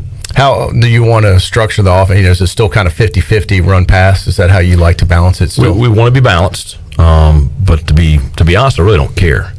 I want to score, I want to win. That's it. I don't care if we have to throw it 70 times or if we have to run it 70 times. I don't care.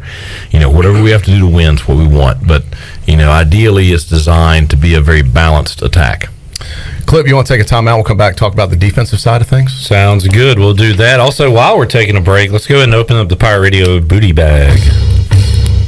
Booty, booty, booty, booty, booty everywhere. Booty, booty, booty, booty, booty everywhere. All right, Chandler, what do we got today? Car wash? We got a $20 Captain Special car wash from Pirates Cove Car Wash. All right, sounds good. What caller you want to do? Let's do caller number 8. All right, caller 8, 317-1250. We got more with Coach Mike Houston. We'll talk some Pirate defense. Also, if Coach Houston could pick one Pirate football player to compete in specific Olympic events such as weightlifting, swimming, 100-meter, equestrian, what athlete would he choose for each sport?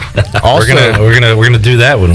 We also before the end of the show we're gonna put Coach through a little preseason drill, get him ready for the media, from what I understand. So we're gonna do some practice. I can't wait. Practice media day questions for you, Coach. All right, maybe a little bit of that coming up. Stay tuned later on in the show. For More sure. to go on Pirate Radio Live after this.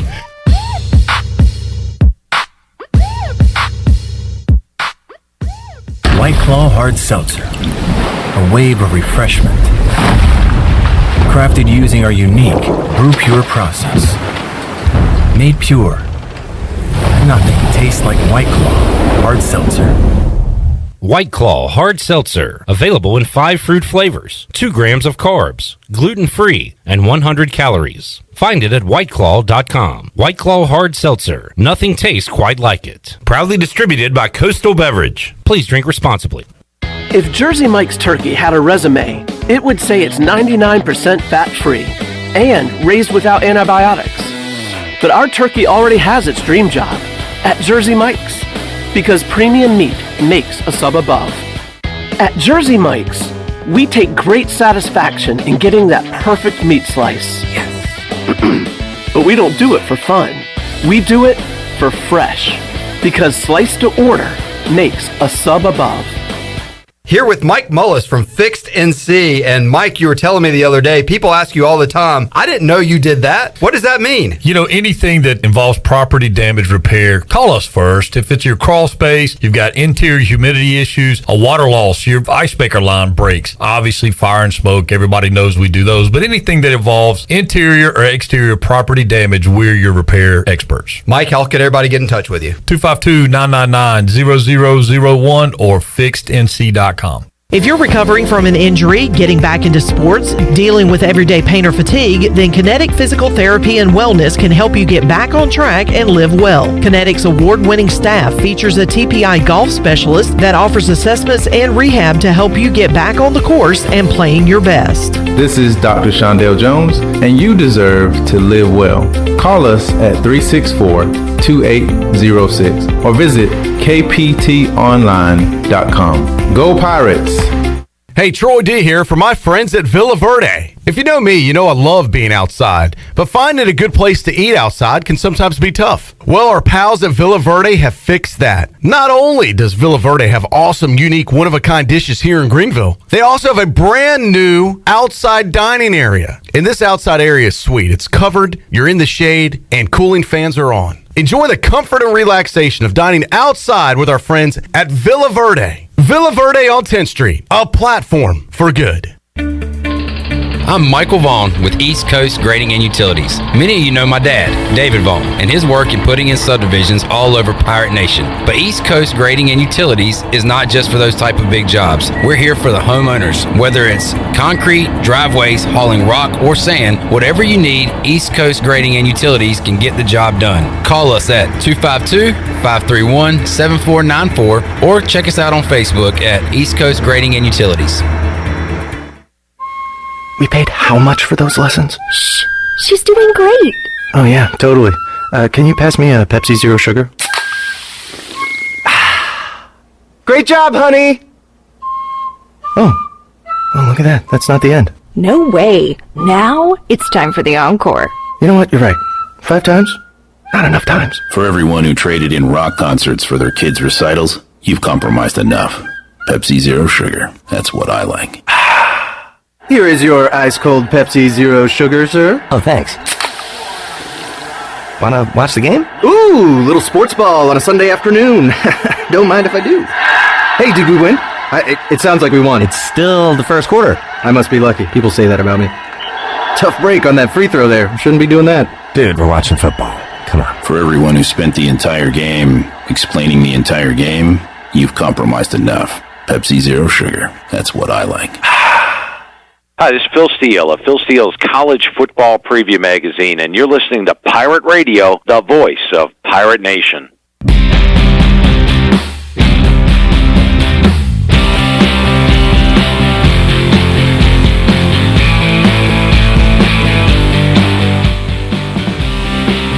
Of Pirate Radio Live. This hour of PRL is brought to you by Bud Light, reminding pirate fans to stay in the game and drink responsibly.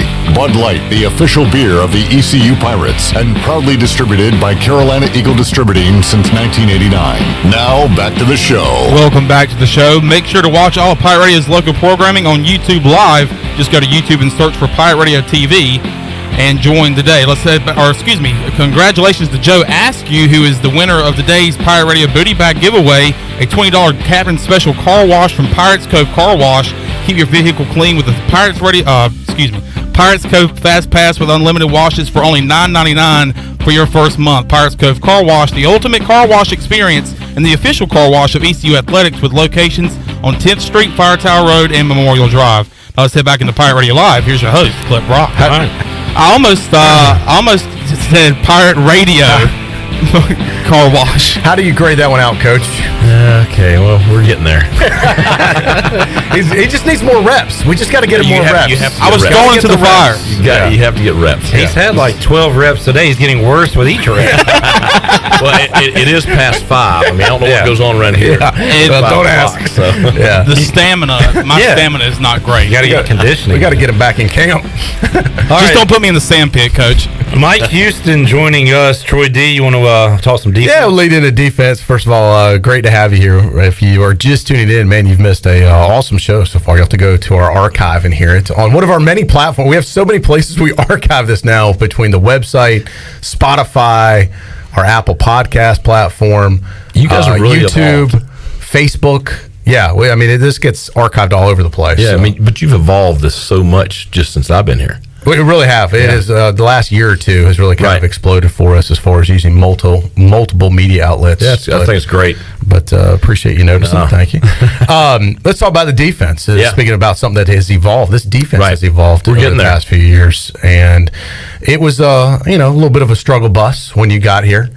I remember talking to you about it on air, off air about it, and it was a total rebuild on that side. Let's dive into it a little bit. First of all, big picture, how do you like this defense going into 2021? I like it. It's we're still young, but we're a year older than we were last year. The biggest problem that we inherited were probably two things. When we got here that stood out. One, there was zero depth. There was none, and then two, our team speed on defense was not good.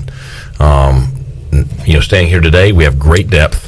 We also didn't tackle very well. No, but I didn't practice that. But you have fixed that. There's lots of reasons for things, but we had to get faster and we had to build some depth. We've done that. Our stand-up guys can run. Especially on the back end, our speed matches up with our conference now, and so because of that, you're getting places faster. You're going to have, good athletes are going to, be better tacklers because, they're just going to be able to change directions and adjust. And then, they're gaining experience. So they're learning more and that's the big thing, is just getting everybody on the same page.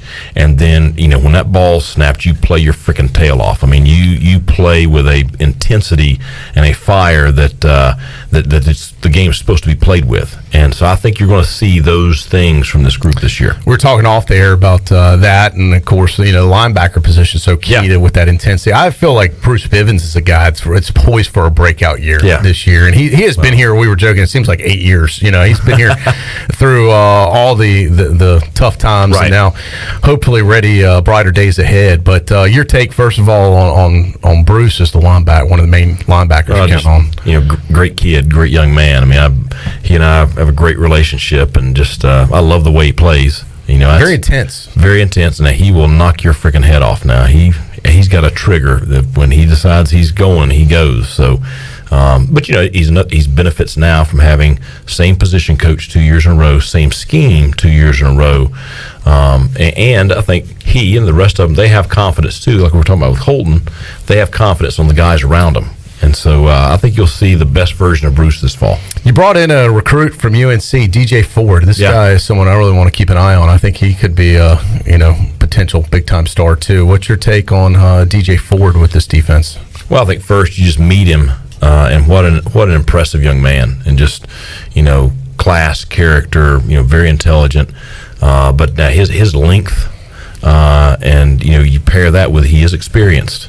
And he's a good athlete. He is going to be a factor, and I think he could have a really really special year for us. And he has aspirations and dreams, and I think they're very real. And so really glad he's with us. A guy like that helps shore up the secondary. What else are you looking at with the secondary? This is I know a year you're looking at really, as you mentioned, add a lot of depth there. Right. You start off at corner. Malik and Jaquan McMillan. I mean, those two. If you want to know, what's kind of what do you want your team to play like? How do you want them to compete? It's those two right there. I mean, it's they're not the biggest in the world now, but they will fight, and highly competitive, confident team guys. So feel really good about their leadership there, and you have some guys behind them. DeMel Hickman, got a lot of experience last year. I think Nolan Johnson is a starting caliber guy. So really, I think you have 3 starters there at corner, and Nolan just had a really solid year last year, and I think he's poised to have a solid year again this year. So I think you have good depth and leadership there at the corner position, and at the safety position we mentioned DJ. You have Warren Saber, returning with a lot of experience. He's played multiple positions. He knows multiple positions. You have Juwan Powell, who's experienced now. Sean Dorso, Tegan Wilk played a lot last year. Jaira Wilson at the SAM. Gerard Stringer's back healthy. And then you have the other guys that are going to, they're going to compete and get on the field. Demetrius Mooney, David Laney, Ty Moss. I mean, you have so many, and you have some new guys that, Julius Wood, Devin King. We'll see, how they fit in. So you have a lot of guys. Over the years, East Carolina has seemed to have a knack for finding a diamond in the rough, and last year it was Elijah Morris who jumped on the scene at D-line in years past. I mean, Justin Hardy basically went unrecruited and turned out to be a star. Yeah. We have that every year, Coach. Like I said, you found one in Morris, and who knows, there might be a few more gems, but that's kind of the ECU story. And we love to hear that story, a guy that underappreciated, walk on, and then becomes a star on the team. Right, and Elijah's had a great offseason. His body is another one of those that's changed. And, he was sitting in my office about a week and a half ago, and we were just talking about just how much his percent body fat's down. He's the strongest he's been. So I think you're going to see an improved version of him this year too. But, along that front, those guys, every single day they're going to improve because they're going to get a little bit more experience, get a little bit better, and, they have last year's experience already. Now, I think it was it 2019 when you brought in all the numbers at D-line, and now you've got them roster? It was the signing class in December of 2019. Yeah, yes. and now you've got all these guys. How many do you plan to rotate just on the line, game in, game out? Do you have a set number? As many as are ready to play. Yeah. We're going to stay fresh because, up front, if you can stay fresh, you can play faster, and you can really play at a high level. So we would like to play a lot of guys across the front. Kind of almost the ice hockey version of shifting a line. Where you bring, absolutely. 3 guys go out, 3 guys go 3 in, 3 out. Yeah. I mean, those lines, they lean on each other and beat on each other all game. And, you get big guys that are, have to strain the whole game, and they run constantly. It takes a toll on them. Alex Turner, his senior year, love Alex, great player. I mean, he played 97 snaps, and if he could have played 60, he would have been a much better version of what you saw on the field. And so that's what you want, is just enough depth to keep everybody fresh. Coach, no Jake Verity anymore, but I see 4 place kickers on the official roster here. And what's the situation at kicker going into fall camp? Well, I mean, it's open competition. So same thing at long snapper, same thing at punter. We feel like we have good depth and we have some good ability now, a little unproven. So Jake was unproven at one point also. So it's going to be a fun competition to watch. Owen Daffer was with our program last year, was our backup last year, so he does have that experience. Lath Margin is an extremely talented high school signee that will be a true freshman this year that has just a lot of ability. And Carson Smith, young walk-on from South Point, North Carolina. So those 3 guys will be primarily competing for the place kicking position. Sully Harden, I would really put him more as a punter, although he can do both. So he'll probably be competing mostly with Luke and John. Coach, I know you're kind of a meat and potatoes type of guy. You keep it consistent, but any trick plays that you'll be working on? Maybe you don't have to tell us which ones, but do you want to incorporate some of that this year in the special teams? Well, yeah, I mean, who knows? We may run the Fumbarooski. I don't know. Yeah, you're going to have lots of wrinkles, in every phase. But the fake punt at the beginning of the SMU game was obviously a big play in that ball game. Mm-hmm. So it's a wrinkle here, a wrinkle there, a surprise here, a surprise there is always good to have. Tyler Snead, is he handling the return game? Who's going to help him out? Kick return. Well, anytime he's not dead tired and able to go, he's going to be back there. So, I think he's one of the best in the league, punt return and kick return. So, back along with him, kick return wise, Keaton's going to be back there. Josiah will be back there. You'll probably see Rajay somewhere back there. So you'll see a lot of those guys.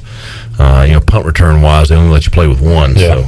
So, but Malik has been a primary backup guy along with Josiah Hatfield in the past. So, those guys will be there prepared. But Tyler Snead's going to handle most of it. All right, Mike Houston joining us here today. Coach, the Olympics are going on right now, and thought we'd do this. I got some different Olympic events, and I'm going to throw out an event and a sport, and you tell me which Pirate on your roster would be best suited to compete in the game. Let's start just weightlifting. Who would you send out there to represent USA and ECU in the weightlifting? Rick DeBrew is a pretty rocked up guy, so I'd probably send Rick out there. He'd at least intimidate him. All right, how about swimming? Have you seen any of your guys in the pool? About half of them won't go near water. Now, Holton did grow up in eastern North Carolina, so he loves the beach. So I'd say he's a pretty decent swimmer. He's got the lean. He looks like he could be a swimmer. Yeah, he's just a natural athlete. He'd probably be good at that if he wanted to be. Yeah. All right, let's go 100 meter. Keaton Mitchell. He's the fastest guy on the team. Now they're going to argue, of course, like crazy about that, but no, he's fast. All right, I threw equestrian in here because it was on the TV the other day. Really, you're just sitting on a horse, and the horse is doing all the work, but you got to remain calm. You got to remain focused. So, what player do you think? I'm going to say John Young. Okay, he's got a good personality for something like that. He could probably talk to a horse. All right, let's go. He has to talk to the kickers. There's a lot of similarities. They're unique people, right? Yeah. How about floor exercise, gymnastics? Who can flip? Who can turn? Who can do all that? CJ looked good with that little ribbon. Will he kind of would. And his hair kind of looks the ribbon. He would be a good gymnast, actually. All right. Ping pong. He's got the hand-eye. Tyler Snead. Could you imagine him? He'd be like that. What was the longest? Clip? I believe it's referred to as table tennis. Table tennis. My apologies. Yeah. Okay. As a former champion myself, Snead would be a natural. Oh, he'd be great, though. Yeah. Good call. And I guess rugby. This is your toughest guy, your best tackler. Who's playing me? Bruce Bivens. We talked about him a while ago. All right, I'll add one. Badminton. I'm going to go off the board and say Donnie Kirkpatrick. Donnie, yeah. Probably. I could see him throwing up a net in the backyard, playing a little badminton. How about archery? In flip-flops on the beach. Coach K probably could do speed walking. I always see him walking around town. He and Shank. Yeah. Which coach would do archery? you think? Well, Roy Tesh. Oh, yeah. He hunts. Yep, perfect for that. So, yeah. Yeah, we could field a whole Olympic team just off our football team. Yeah, let's stick to football. let's be real good at that. All right, we got one more break to take. Let's do that right now. We'll come back. We'll wrap it up with Coach Mike Houston here on a Monday edition of Pirate Radio Live. We're back with you after this.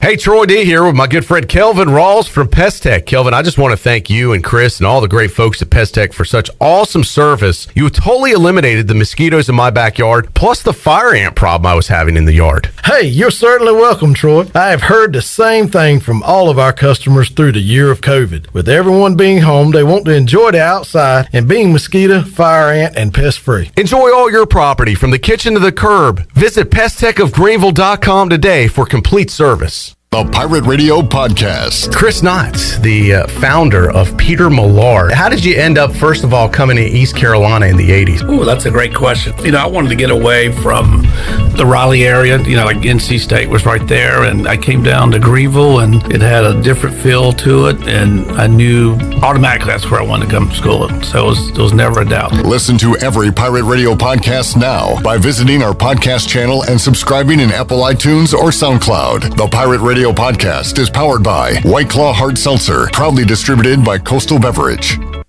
Hey Birdland, experience an Orioles game this season with the convenience and privacy of your very own suite. Choose from an array of options and prices to gather with family and friends or entertain clients. Each suite features climate-controlled interior seating, a private restroom, and comfortable outside seating. Plus, enjoy the best views of Camden Yards. Suites can accommodate 8 to 22 guests. Capacity is limited, so select your dates and purchase tickets now. Learn more about single-game suites at Orioles.com/suites. This is Dr. Phil Perdue with Orthopedics East and Sports Medicine Center. My colleagues and I recognize how difficult this time is for everyone in our community. We continue to see patients during the week while taking precautions to keep everyone safe. Our extended care clinic is now open on Saturdays and Sundays from 10 a.m. to 2 p.m., so you can avoid the emergency department for your urgent orthopedic care. For more information, please contact us at 757-2663 or visit our website at orthoeast.com. Hello folks, this is Jamie Lane with Carolina Hardscapes and Mulch. We believe that making memories with your family and friends is what life is all about. If you have a dream of having a backyard patio, fireplace, pool, walkways, fire pits, or more, then Carolina Hardscapes is the place to call at 364-1201. You can stop by our outdoor showroom on Fire Tower Road across from Bostic Sugg Furniture. At Carolina Hardscapes, we look forward to making your backyard the place to be. Find us on the web at carolinahardscapesandmulch.com. For the latest from the world of golf, tune in every Saturday morning from 8 to 10 for the Golf Shop Radio Show. Hosts Mark Greenhelge and Matt Blanchard talk golf from tee to green and everything in between. If you like golf, you're gonna love Golf Shop Radio. Before you tee up, drop on in. Welcome to the Golf Shop.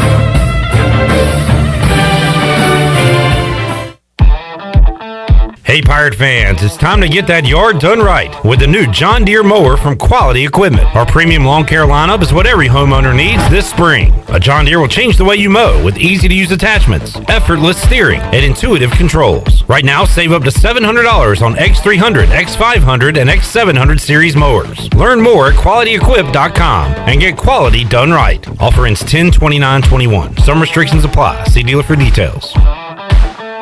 In a world of fake profiles, fake tans, and fake flavors, naturally flavored Michelob Ultra Organic Seltzer strives for realness. It's USDA certified organic, with no sugar or carbs, and only 80 calories. So the only thing touching your taste buds is organic, refreshing, and delicious. Michelob Ultra Organic Seltzer, as real as it tastes. Enjoy responsibly, not a low-calorie food. Anheuser-Busch Michelob Ultra Organic Seltzer, IRC Beer, St. Louis, Missouri, 63118. This is Big John Williams, strength and conditioning coach for East Carolina football, and you're listening to Pirate Radio, the voice of the Pirate Nation.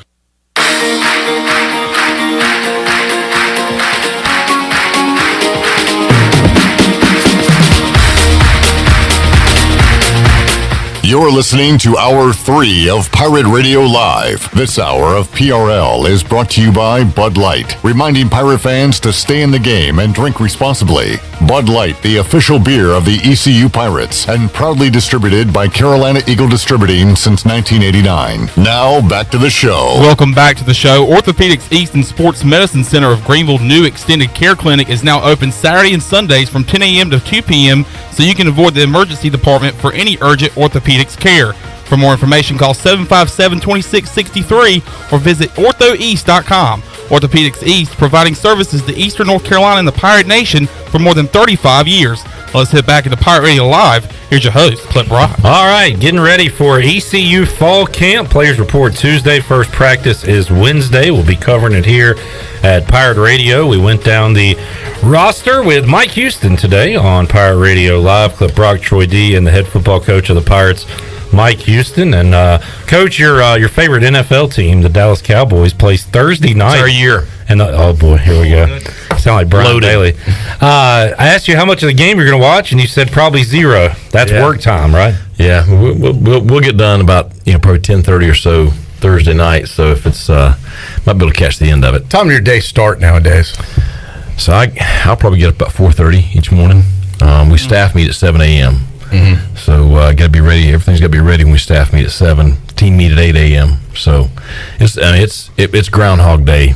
Starting Wednesday. It's every day is the same kind of deal. Yeah, got a little bit of time off for the summer. It's good. Few days away. July was good. July was good family time, and June was hectic with recruiting, but it's been a good summer. I think they moved media day till later in August, which is good because then you get a lot of camp in. There'll actually be stuff to talk about. Then a lot of times in the past, media day was before camp even started. Right. I kind of like it later on. Yeah, no, it's. I think we have it planned after the second week or so. Yeah. It'll be good. You miss all your friends in the media? Yeah. It's pretty easy media. Your voice got high when I said that. Yeah, sure. Yeah, no, I'll tell you, the media around here. The great thing about the media here is they all want the same thing we do. They want to see the Pirates win. Yeah, that's it. True.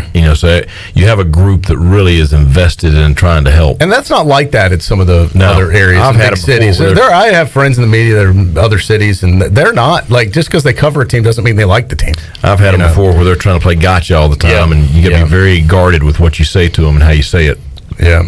We were going to try and get you ready for media day with some questions. All right. Let's hear it. From other media folks. Coach, you said you wake up at 4:30 for sure, and I actually am just going to bed at 4:30 in the morning. What kind of breakfast do you eat that early for a little bit for sure? Do you go with the cereal? Do you go with the at 4:30 in the morning? Are you kidding? Just tell me a little bit for sure what you eat at that early in the morning, if you do eat for sure a little bit. Wow. Just getting you ready, Coach. No doubt. Coach, I saw you're going to have a team go to the movies before a game. What movie you going to watch? Al, I have no idea. Just wondering. They're great guys. Yeah, absolutely. It's fun. All right, we're just having a good time. Glenn's not going to come with an Igo impersonation? Have we done an Igo? We talked about it. The new father.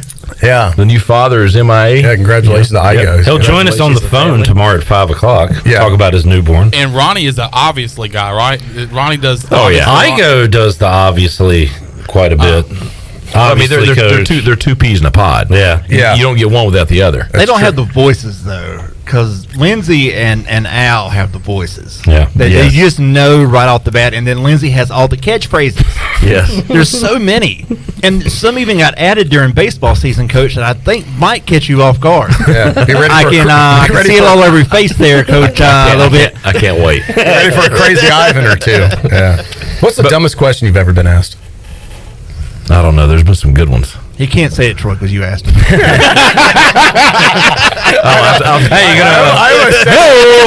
you gonna run any trick plays this year? Yeah. There you go. Oh, you've had dumber questions than that, I'm sure. I don't know. That's up there. Oh, come on now. All right, we are out of time. Hey, when we run trick plays this year, we'll refer back to this show and we'll use your answers. Thanks for having me back on. Great to see you, man. Can't wait to see everybody. September 2nd. Then September 11th, 31 days away. Season tickets still available. ECUPirates.com to get yours. We need a full house here for the Gamecocks. It'll be, what's the date? September 11th. 11th will be the first home game for East Carolina. Correct. September 2nd. East Carolina versus an SEC team. It's not often SEC rolls into Greenville. No. So get out there and see it. Who knows when the next time will be? Right. 12 o'clock kickoff. Look forward to it. Coach, good luck. Thanks. Thanks so much. We'll be talking to you soon. We'll be back with you Tuesday, 3 o'clock for an all-new edition of Pirate Radio Live. For Chandler Honeycoat, Glenn Griffin, Troy D, Mike Houston, I'm Clip Brock. So long, everybody. Thanks for listening to Pirate Radio Live, an exclusive presentation of the voice of the Pirate Nation. This is Pirate Radio, WGHB Farmville, 1250 and 92.7 FM Greenville,